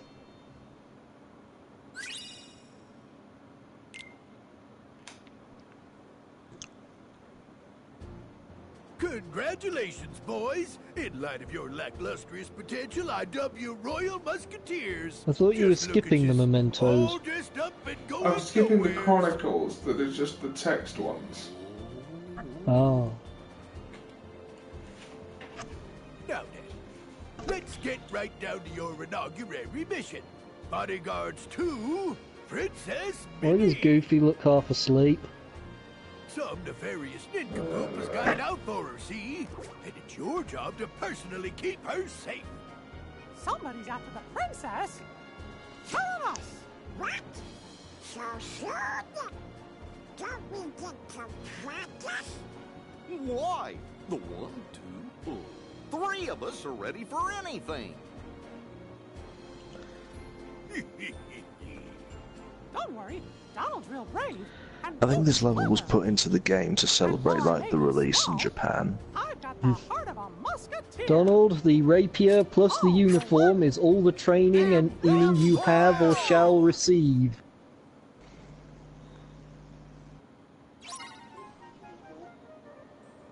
Yeah, Molly Holly is going to be inducting Ivory into the Hall of Fame. Nice. I think it should have been Eric Bischoff to induct Tim Goldberg. Well, Paul Heyman will have to do, but Eric Bischoff isn't exactly on great terms with a few people in the industry, so there we go. Or Sting. Paul Heyman will probably just let Brock Lesnar do it. According to Little Karibo, Brock Lesnar is apparently the answer to every question. Sort of. I think that who gets inducted, the person who gets inducted gets to choose who inducts them. I mean, it's awkward that Hillbilly Jim has requested Hulk Hogan to do it, and Hulk Hogan is in talks to return, and there's even talks of him becoming the general manager of SmackDown. And it's not Brock Lesnar, it's Brock Lesnar. You know who I mean. Do you mean Brick Lesnar? Bork Laser. Brock. Bad guy.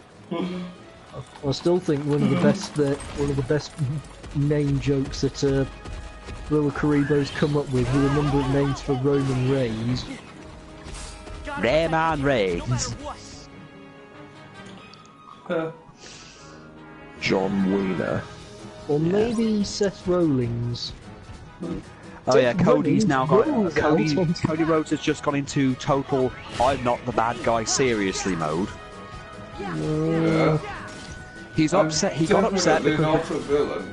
Yeah, he got upset because because the group, the Young Bucks, lost to the Golden Lovers. Only So being chased by a T-Rex, and you're talking about wrestling? Yeah, T-Rex, wrestling, T-Rexling. A T-Rex that spits fire. It's practically a Digimon. Yeah, pretty much. But Cody, after the match was over, Nick Jackson tried to pat Cody on the back, and Cody's response was to punch him in the face. So now he's saying, "I'm sorry, I thought you were Kenny Omega." The Bucks of Youth. Yes, the Bucks of Youth lost to the Golden Lovers because there was a whole storyline about whether or not who was the best tag team. The Lovers of Gold? The Lovers of Gold! Mind you, I think it's a bit painfully obvious that is not a T-Rex, considering that if it were, it would have caught you by now. Clever girl. That's raptors. And it doesn't have feathers. The motherfucking T-Rex! What the fuck is this thing? That's not the motherfucking T-Rex!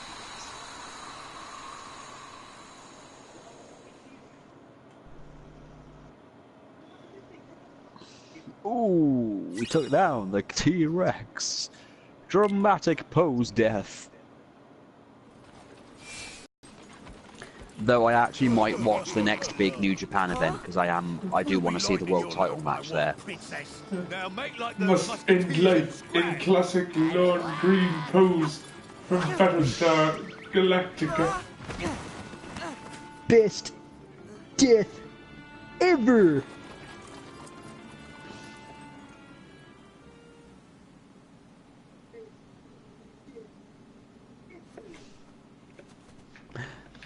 I'm not Xena, I'm an actress, you lunatic. Oh please, I am not insane. I simply wish to take you back to my lair and then make you my bride. Got away with the princess. Don't be. It's not your fault. As long as we all stick together, I know we can get the princess back. Oh. Goofy's right. As a team, Remember, you're vulnerable to kryptonite. Jeez, Marge, tell the neighborhood.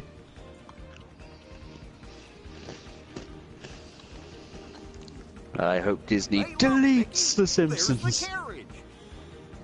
Why'd you hope that? So it can just finally die.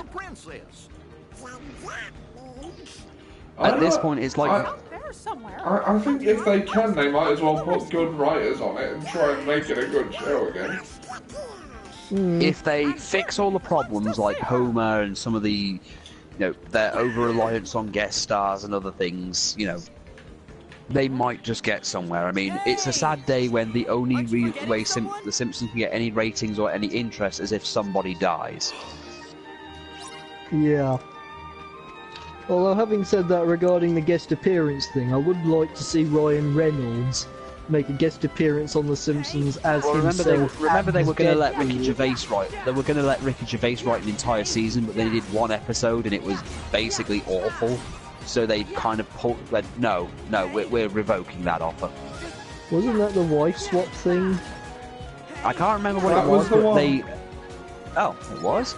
I just remember that they made him an offer to basically write an entire season, and he wrote one episode, and it was bad enough that they went no, and revoked the offer.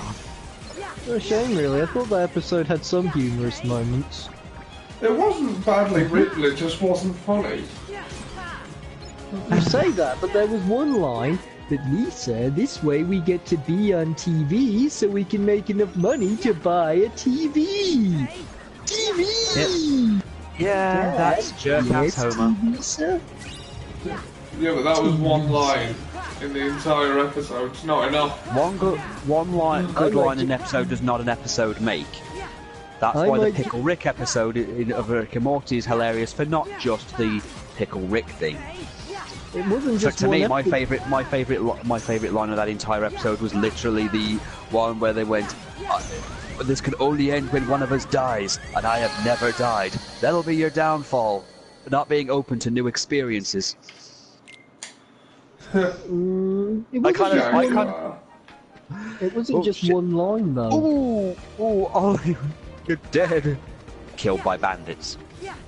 It wasn't just one line though. There was that other moment where he gets infatuated with Lena's TV and he just says, "Lenny, get me a beer and your deepest chamber pot." And later on, when he gets some moment alone, he says, "Time to let Homer be Homer." Thank God you're back, Marge. She made me spend time with the kids! And not just TV time, talking time! Yeah, that's jerk-ass Homer. You make me laugh, you make me cry. Without you I just want to die. For the rest of my life you'll be a fixture. Now let me enjoy your picture in picture. And Marge, you're pretty good too. Yeah, I don't like jerk-ass Homer.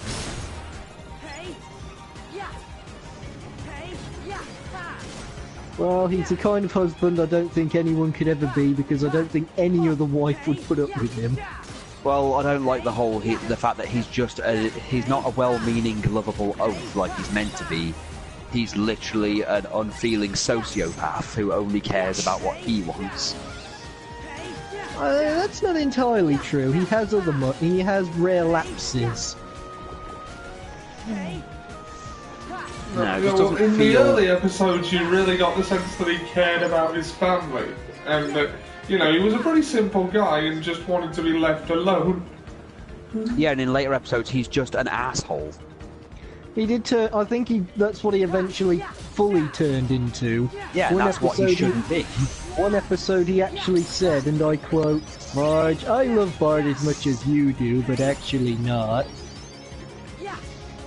And there you go. He's a terrible person.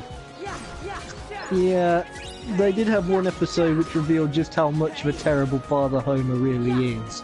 You mean that one where when he went did that Christmas thing where he only bought presents for himself? No, and he bought everyone else key rings and bought himself that really ridiculously expensive talking clock thing.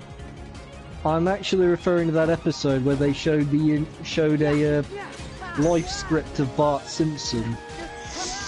And the fact that Bart connected more with Grandpa than he did with Homer. Well, yeah, Grandpa may be an insane old man who has some of the best things going on. I still love the flying hellfish stuff. But then again, Matt Groening has always been good with, old people characters. That's why we love Mr. Burns as much as we do. Matt Groening hasn't been involved in The Simpsons for years, so. No, although but he created the character in such a way that you couldn't really mess it up. That's my point. I know that he hasn't been involved with it for years, but let's face it, he made the template of what was Mr. Burns, and the only way you can top Mr. Burns is to make him even more evil.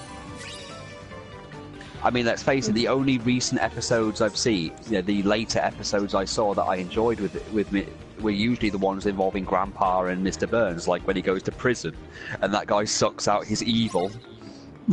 That was just my pre-evil. I kept some underneath my toenail. It multiplied, and now I'm a bigger bastard than ever before. And there was also an episode where Grandpa turns out to be a heel wrestler. Accept your lord. Shan't. Reject Satan. Why can't you reject your guy?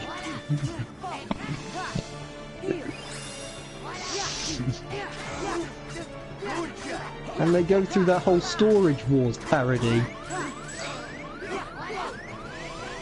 Nobody feels out of the unit like BJ. Not Debbie, not Bubba.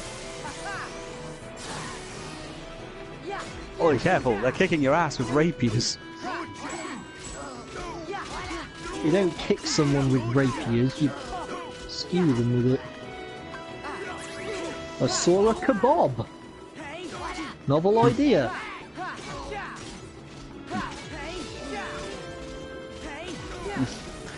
And of course, Ollie and me always loved that one dream that Homer has, where they drive off the road, and he's like, "Oh no, I'm gonna have to come and stay with you for a while." And he's like calling 911. Well, I'm in the hospital. You're gonna have to come and visit me every day, and then I'm gonna have to come and live with you while I recover. He puts his phone down. Of course, then I'll probably die in your property and then devalue it and destroy its own value. He just starts smothering him. There was another episode where the Simpsons got exiled from Springfield, and we saw just how much of a problem the Simpsons truly are. And did you know Marge is actually the worst of them? Yeah, I kind of imagine all of them are terrible in their own right, Homer is a horrible human being who doesn't even really care about his own family or well-being anymore.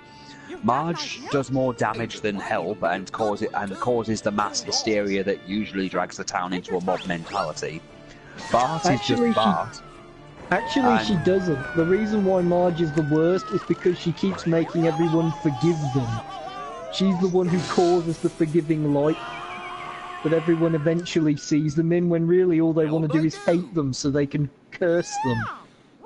I don't know, I think Marge has done some other bad things as well, like the whole campaign against Itchy and Scratchy thing, that whole thing. Well, you have to remember what and of course her hatred of ultimate fighting, and literally her excuse that because I don't like this, I don't think anyone else should either. And Lisa's probably the nicest of them, but then I've seen that thing that said all the Simpsons, if they were real, would be dead by this point.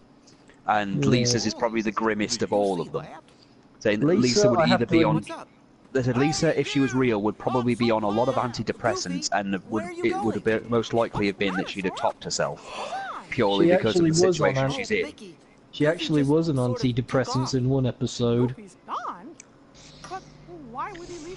Yeah, Maggie would be basically deformed because of the whole inability to grow up, and the whole having a pacifier for as long as she had would have done irreparable damage to her gums.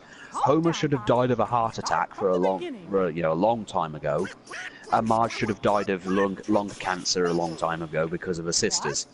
But he's the one who made us musketeers. And the amount of time she spent around them. I think the funniest moment in Aunt Paddy and Aunt Selma was that future episode where they had their robot couples, and Selma's robot husband decides to run off with Paddy's girlfriend robot and says, "That is right, Selma. Even a robot programmed to love you cannot love you." And Principal Skinner would have killed Bart. Yeah, I still think it's sad that the guy who played Skinner just didn't like the Principal and the Pauper at all. Well, no one did. Well, his opinion when they gave him the script was, this is just punishing people for paying attention and enjoying the show. He'll be back. I mean, it denotes everything that they knew about Skinner, and personally, it even for me ruins that one scene, which I love of Skinner, where Bart cuts the bridge, and Skinner just walks up to the edge of the river and walks in slowly, and then just comes out the other side. And all his Vietnam reminder moments. Yeah, that's another thing. They kind of denoted the whole Vietnam thing. They just made him out to be some punk. Get him, Skinner. Get him! Johnny? Johnny? Wow, I broke him. Captain Pete, by the power vested in me as a musketeer, I arrest you, mister! And I did like Bart's appearance in South Park when he met Cartman, and he was trying to get Family Guy banned. I can do it, kid. You need to. This requires someone who actually knows what they're doing. I'm a pretty bad kid. Really? What's the worst thing you've ever done? I once cut the head off a statue. Oh wow, that's so hardcore. I mean, that's like this one time I didn't like a kid, so I killed his parents, minced them into chili, and made him eat them. Where's Mickey? And then Bart just looked at him. Okay, you win. Took Mickey to Mont Saint Michel, and that means he's in big trouble. Once the tide comes in, the dungeon will. Oh, Carp. Here was a steaming Mekong Delta. Well, come on. We gotta go. An overheated private lifted up his flak jacket, revealing a slit shirt with an iron-eyed man miniskirts. Well, we all had a good laugh, though I didn't quite understand it. But a momentary lapse of concentration allowed Charlie to get the drop on us. Remember? I spent the next few years in a POW camp, forced to subsist with a thin stew made of fish, vegetables, prawns, coconut milk, and 4 kinds of rice. I came close to madness trying to find it down here in the States, but they just can't get this.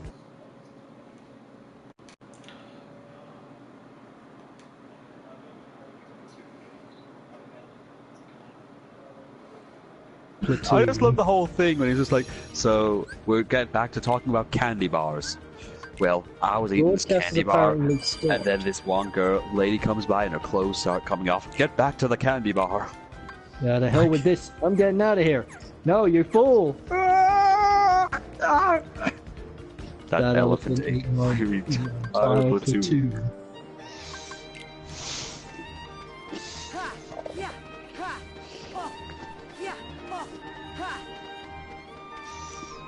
Mao, Giggy Mao. I told you I can't climb. No one can climb a gym rope. What part of Giddy Mao do you not understand? I can't write this. It's a grammatical nightmare. And I've got a cramp in my wrist. Oh, boo-hoo. Remember the times I've done it? My wrist sounds like a cement mixer. I think that's probably your fault, actually, Bart. I'm not responding to logic anymore. There's only one guy who can help me out now. Godspeed, Nibbles. Godspeed. Aw, nuts! There you are! Falcon Eagle, I've located bag of crap.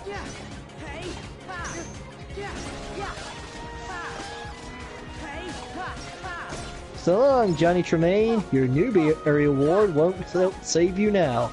Not Huck Finn. I spent hours crossing out the sass back.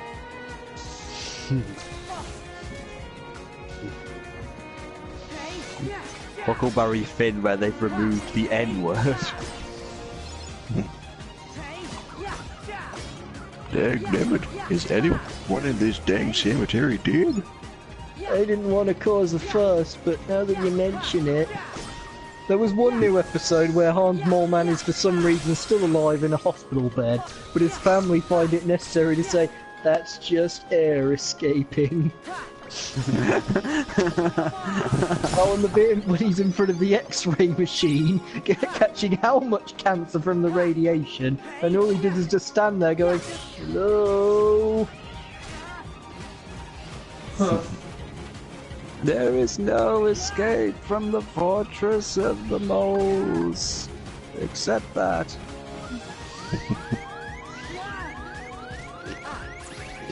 Alcohol has ruined my life. I'm 36 years old. I don't know why, but I love the one where they escape, where Marge escapes from the leader's camp, and then they send that bubble, and it gets Mole Man. Why did you think a giant balloon would stop people? Shut up, that's why. Can I borrow $12 for a broom we bristle? Wait for delightful TV Leprechaun. I'm going to get your Lucky Charms. Oh no. Oh my face. Remember when they brainwash him into thinking he's Bart? Your son has been stolen. Your son has been stolen by the evil, charismatic Mr. Burns. You do not love Mr. Burns, you love Homer and Marge. They are your real parents. Oh, Mount St. Michael. I think that's literally the place. That's the place for Onimusha. Not from Onimusha 3. Oh, cool. Yeah, there's a place right near the end called Mount St. Michael, I think, or Mount St. Michelle or something. What do fire-breathing dinosaurs have to do with musketeers? What does any of this have to do with musketeers? Why don't musketeers ever use muskets? That is a point I was just about to bring up, Ollie. It's like you just read my mind. There aren't any muskets around at all.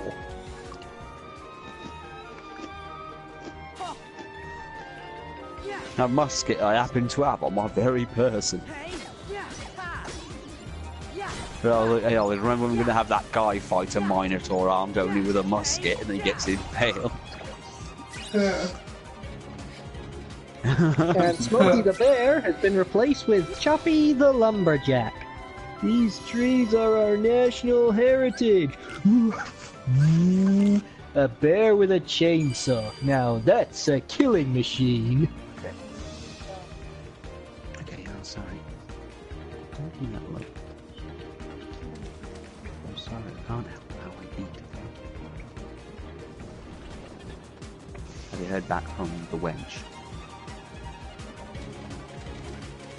Okay. You probably should. Look, it's best to get their rubbish out of the way.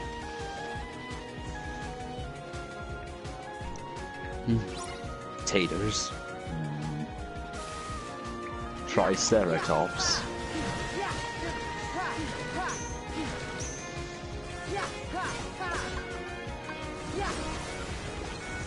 How do you stop a charging mammoth? Take away his credit card. However way Ollie's doing it right now, I would think, if he succeeds. I mean, I watched one episode of the Justice League where Wonder Woman had to fight Vixen, and Vixen changed into used her totem to give herself the strength of an elephant, and I found myself saying, how do you stop a charging elephant? Then Wonder Woman put her in a suplex, and I said, like that! You put someone in a suplex, you do a suplex.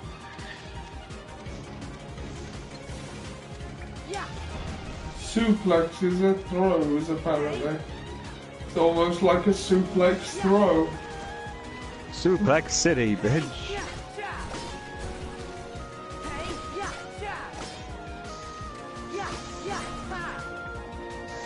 Okay, now, how do you gotta use the fountains to get up there?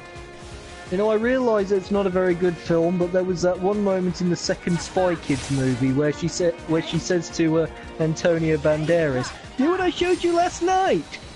We get just enough time to ask the question, "What did you show him last night?" And she says, "Suplex." Suplex. German suplex. And of course, during that fight, which was going so badly, we had the same woman who played Lois in Malcolm in the Middle who said, "Even I can fight better than that." And strangely enough, it's believable. I mean, look at that time she got into an argument with someone at the parking lot. The car park.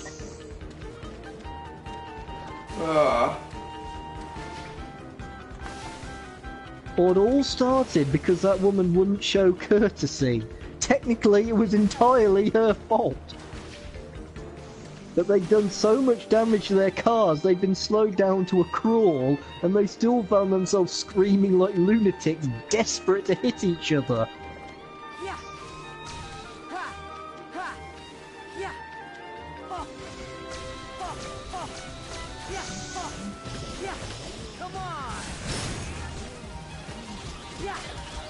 Although I think the best act of violence seen on Malcolm in the Middle was that clown fight. Clown. Oh, I love clowns. I don't particularly like it when clowns get hurt because they're trying to bring joy and it just doesn't seem right. Yeah, but what if they don't feel the pain? But I did certainly like that clown fight.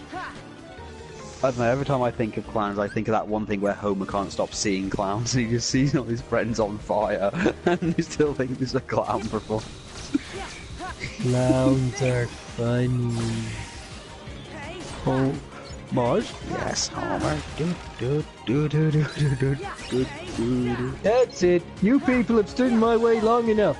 I'm going to clown college. I don't think any of us expected him to say that. But I'm not Krusty the Clown. I'm Homer Simpson. The same Homer Simpson who crashed his car into our club. My name's Barney. That's it, Barney Gumble. The same Barney Gumble who keeps taking pictures of my sister. Think, Krusty, think. Joe Valachi. The same Joe Valachi who squealed on the Senate Committee on Organized Crime. Benedict Arnold. The same Benedict Arnold who planned to surrender West Point to the hated British. Oh! I keep thinking just how many names did he get through to reach Benedict Arnold?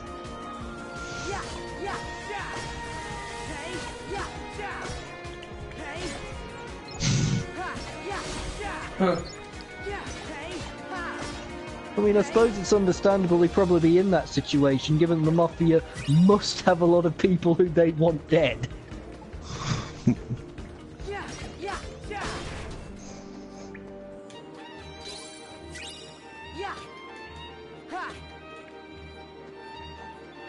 There's one new episode which I have mixed feelings about. The one where Bart becomes a basketball star. I don't know if you saw that one. He became so impossibly arrogant. As your father and your coach, and because no one else will take the job, your godfather.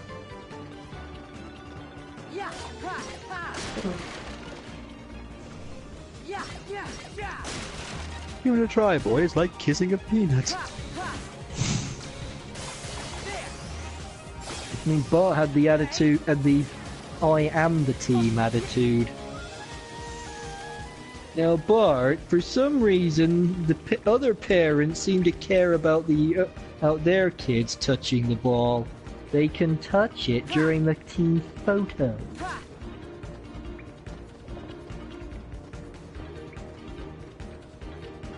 Huh.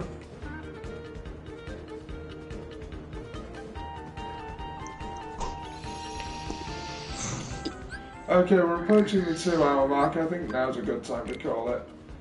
Well, if you can find a save point, and we did get the Tron out. We've gotten Tron out. Just the way. found a save point.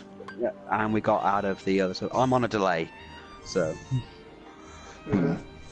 I'm curious as to how much further you have to before you finish this world. It shouldn't be too long. Won't be better. Yeah, these worlds don't tend to be as long as, say, what they would be in like a Kingdom Hearts or a Kingdom Hearts 2 game. If it's not too far away, you might as well finish this world and save it so that you don't have to do it next time.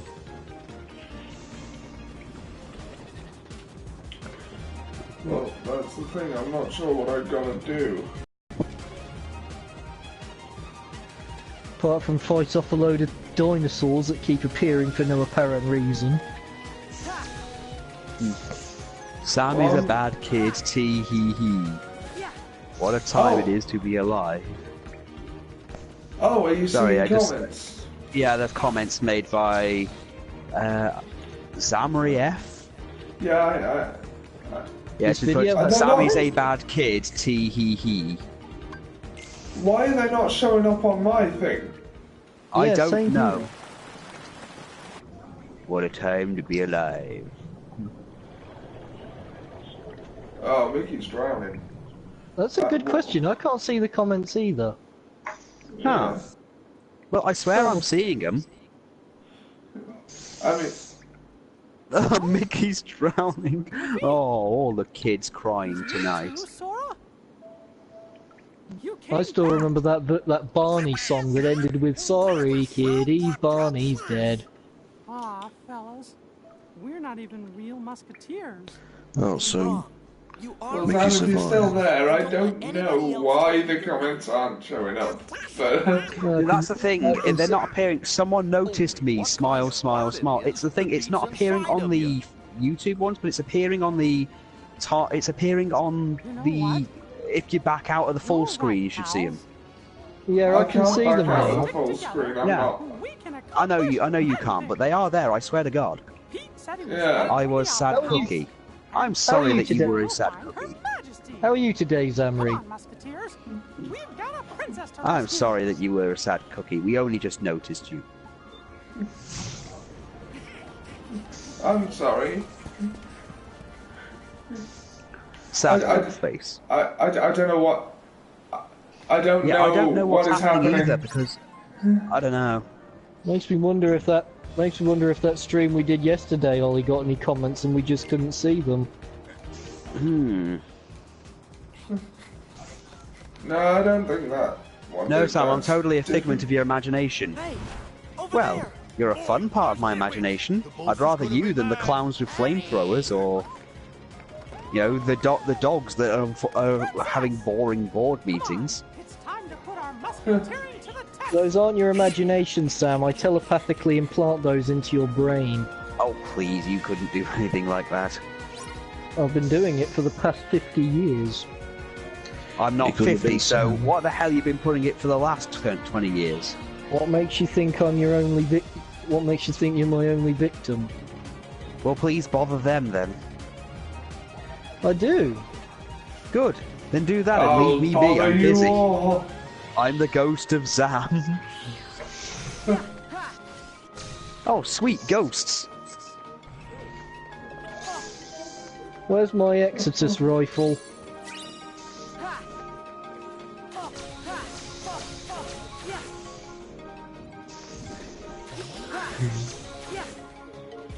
Exodus rifle shield breaker rounds, perfect for doing away with ghosts.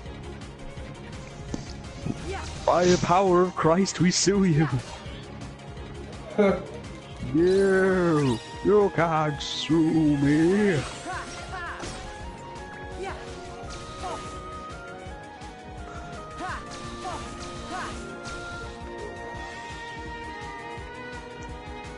When there's something strange in the neighborhood. Guess.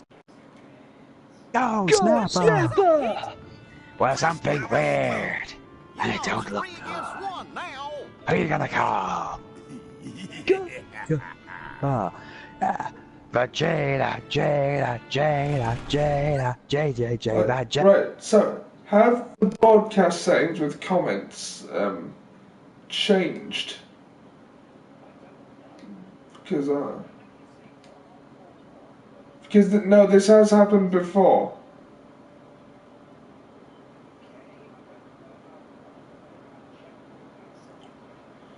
I'm doing it now.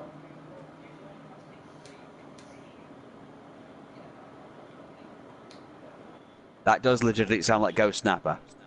Hey, Zamari thinks I'm Nappa. Look out! That means she gets to live another day, Vegeta. I'll be right back. Damn it, Nappa! Riku saved us. He's been by our side. All right. Musketeers, get the princess to safety. I'll handle things here. Right. Thanks, Sora. Why, you... How dare you thwart me in the nick of time? Rico hasn't been by your side. He resents you, so he's tried to stay as far away from you as possible. That's right. You'll need help.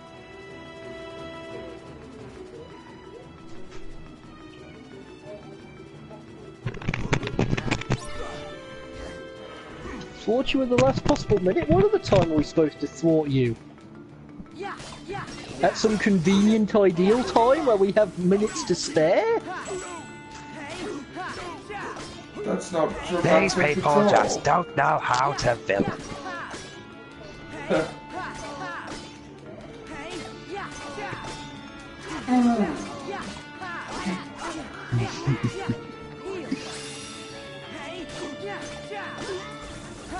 It does sort of remind me of something Wonder Woman said on DC Universe Online. Curse your inevitable betrayal!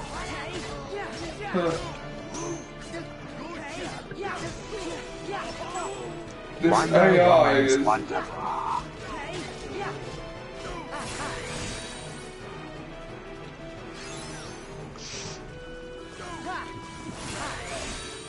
How many times have you fought these three things?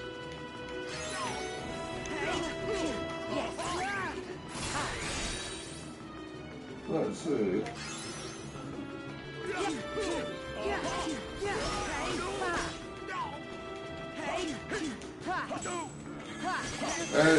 A fair few times.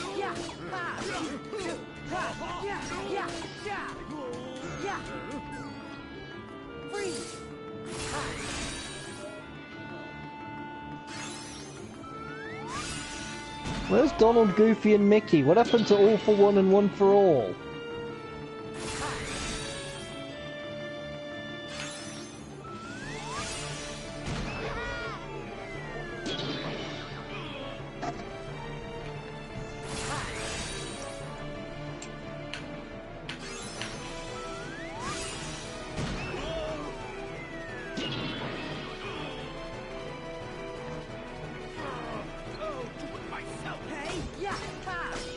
I don't know how you're doing that, Ollie, but it looks pretty good, I guess.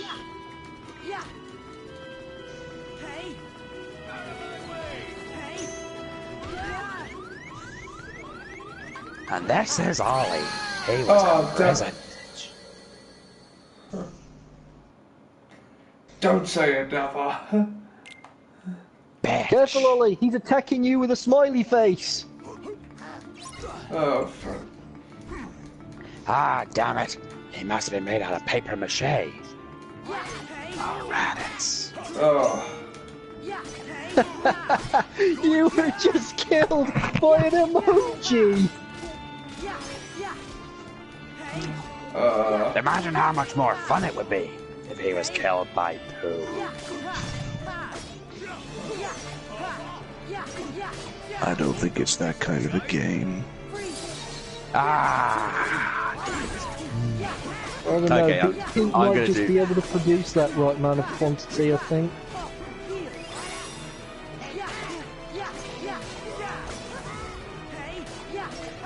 Well, I'm glad I could do a Ghost Napper impression that was apparently good enough.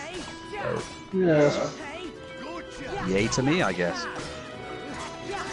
So,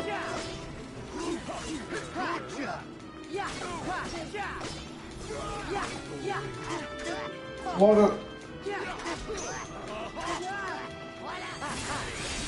So what's happening in the comments section? Like, Well, so- the last one was a smoke. I'm still getting over Sam being really defensive that he's not 50 years old. I think she likes you, Sam.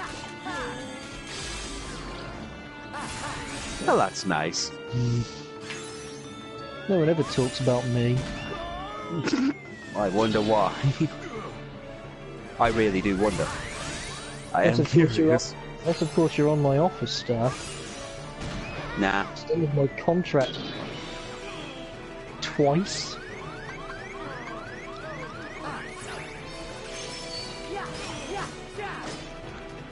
Kaboom.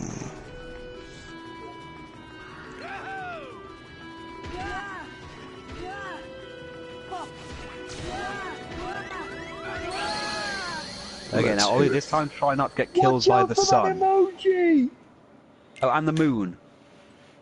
Yeah, both of them. No, I got stun locked into it.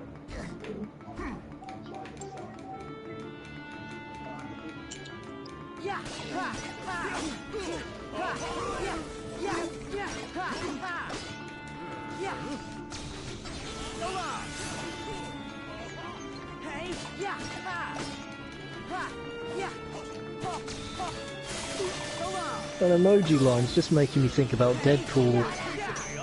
You're about to be killed by a Zamboni! In 5 minutes! Tell me where your boss is, or you're gonna die! In 5 minutes! X-Force. Oh, God.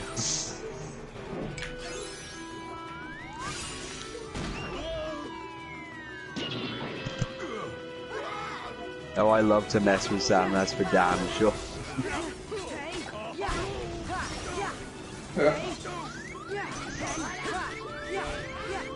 Do you actually mess with Sam? Yeah, not so much, but...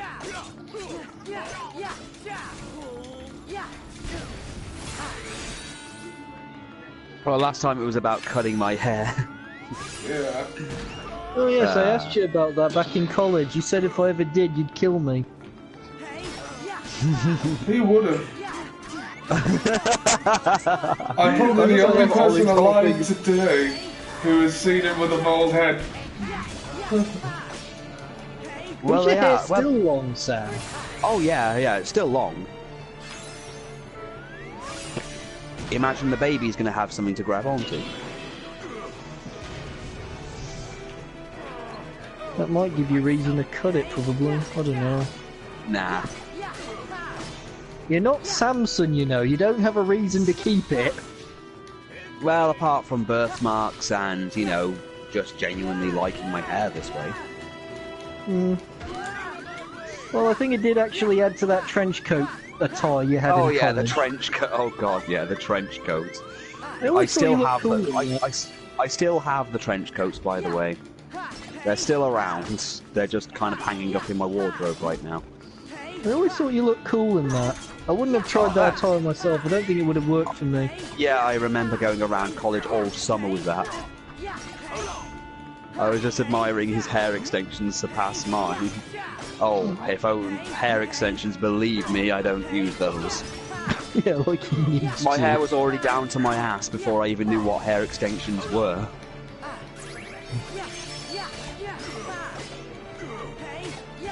I ain't got any extensions, I should just get rid of some of this hair excess. Well, I wouldn't know. I haven't seen your hair, so I can't really comment on that.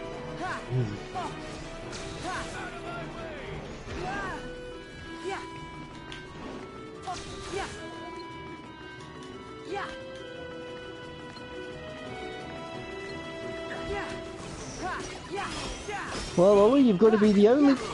Sora's got to be the only person of that age who survived a collision with the moon and the sun. Yeah. At the same time.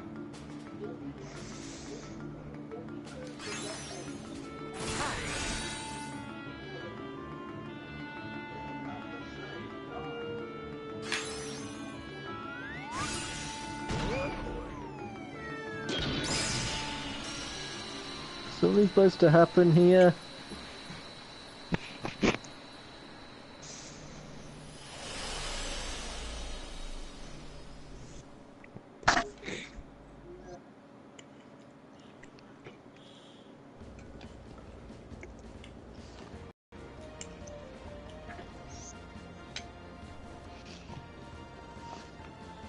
In gratitude for being so brave. Come on, Sam, to have been taken off your wig. Oh, believe me, if I had a wig, it wouldn't be this colour. No.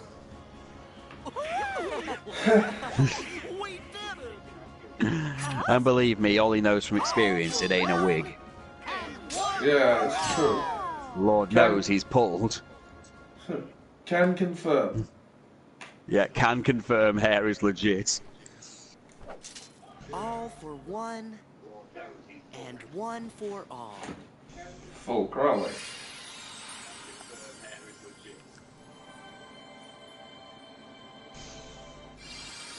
Oh, what colour, what colour? Well, it would vary. I think I'd have a different colour of hair for each day of the week. Or I'd go full rainbow darts and have have a different wig colour every sentence. You could actually do what Jeff Hardy did and be the rainbow-haired warrior. Oh god, it's funny you mentioned Jeff Hardy. I was mentioning to Ollie, you know how we're doing this whole thing with Scott. I was mentioning this to Ian about this whole thing we're doing with Ollie and Scott Steiner. Oh god. And I said, well, to be fair, Scott Steiner isn't Ollie's first, you know. yeah, first major rival was actually Jeff Hardy. You're just investing good money on the best quality glue out there, nothing to be ashamed of, mate. Oh no. It was a necessity. Good quality glue. No, I couldn't invest in good glue. I went to a college where it was sniffed by everybody. Or at least it seemed that way with some students. They did seem to be, a lot of the later students did seem to be very invested in a lot of silly things. I know, I knew this one student who'd rather play stupid flash games on the internet rather than do work, and then get aggressive when the lecturers were trying to tell him to work. Oh, we had someone like that. His name was Anthony. Yeah. He actually left his course because I threatened to break his legs if he didn't actually get off his ass and work. Because it was a group project and, you know, we kind of needed him to do stuff. So, as you can see, the organization's... Your hair looks like gold but smells of strawberries. Sam, I think Zamri wants to shave your head so she can sell your hair as a commodity. You think that she's one of those people that actually wants my hair for herself because she's somehow, you know, it's that kind of colour? Well, maybe she can make you a good offer for it. Fine. I think she's just being nice. Ah, That's lovely. I'm sure she is. Maybe you could make me a good offer for Sam's hair. I could get it for you. No, you couldn't. To that, Jack, I say good fucking luck. damn saw right through me.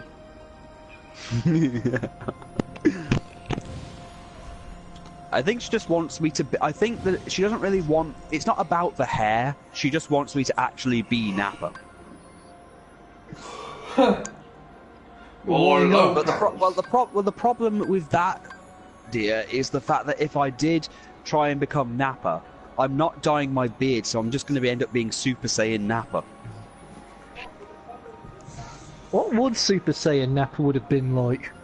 I think he'd just have I just think, because if he didn't have any hair, I think he'd just have a blonde beard. I know, Super Saiyan 3 Nappa would probably have a beard all the way down to his chest. Viking beard. I think they mentioned it during a video game at one point. If you leave the 2-player screen for long enough, Nappa goes, "Hey, Vegeta, if I went Super Saiyan, do you think my goatee would go blonde?" I just want you to embrace the bald trend. There's a bald trend? No, there isn't. There's the skinheads, and you really don't want to be associated with them. No, I remember them from Walker, Texas Ranger. An albino Namekian. I've already met one. He's called Like the Rest. One of the best parts of being on Xenoverse was that there were actually albino Namekians called Like the Rest. Oh, and Moscow X's character has been made into a roleplay account by people, sadly. They already ruined Puddin', now they want to ruin Ranch. Right. Yeah, he made a hypothetical love child of Raditz and Launch. Oddly, I think that relationship would actually work. Yeah. A part of me always wondered what it'd be like if Raditz was still alive. I mean, Goku's brother. A very well-released alternate fan fiction thing.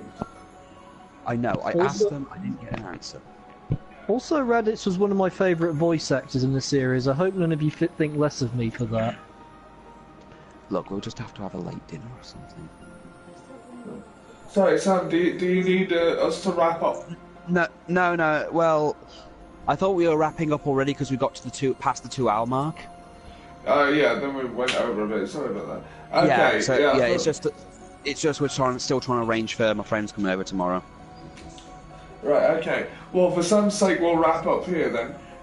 No, not for my sake. It's kind of like the tradition we don't go over 2-hour mark anyway. Yeah, well, we were going to anyway. Sam, I'm very sorry I can't see your comments. I genuinely don't know. I'm going to see if I can do anything about that. But this could be the perfect opportunity I could have to literally say anything's is being said in your comments, Ollie. I told you, comment, guys, a sacred position. The last thing she said was an albino Namekian. Yeah. I told you, Jack, comment, guys, a sacred position, and people can't abuse that power or people get hurt. That won't stop me, though, Ollie. You should know that. You've got Sam here.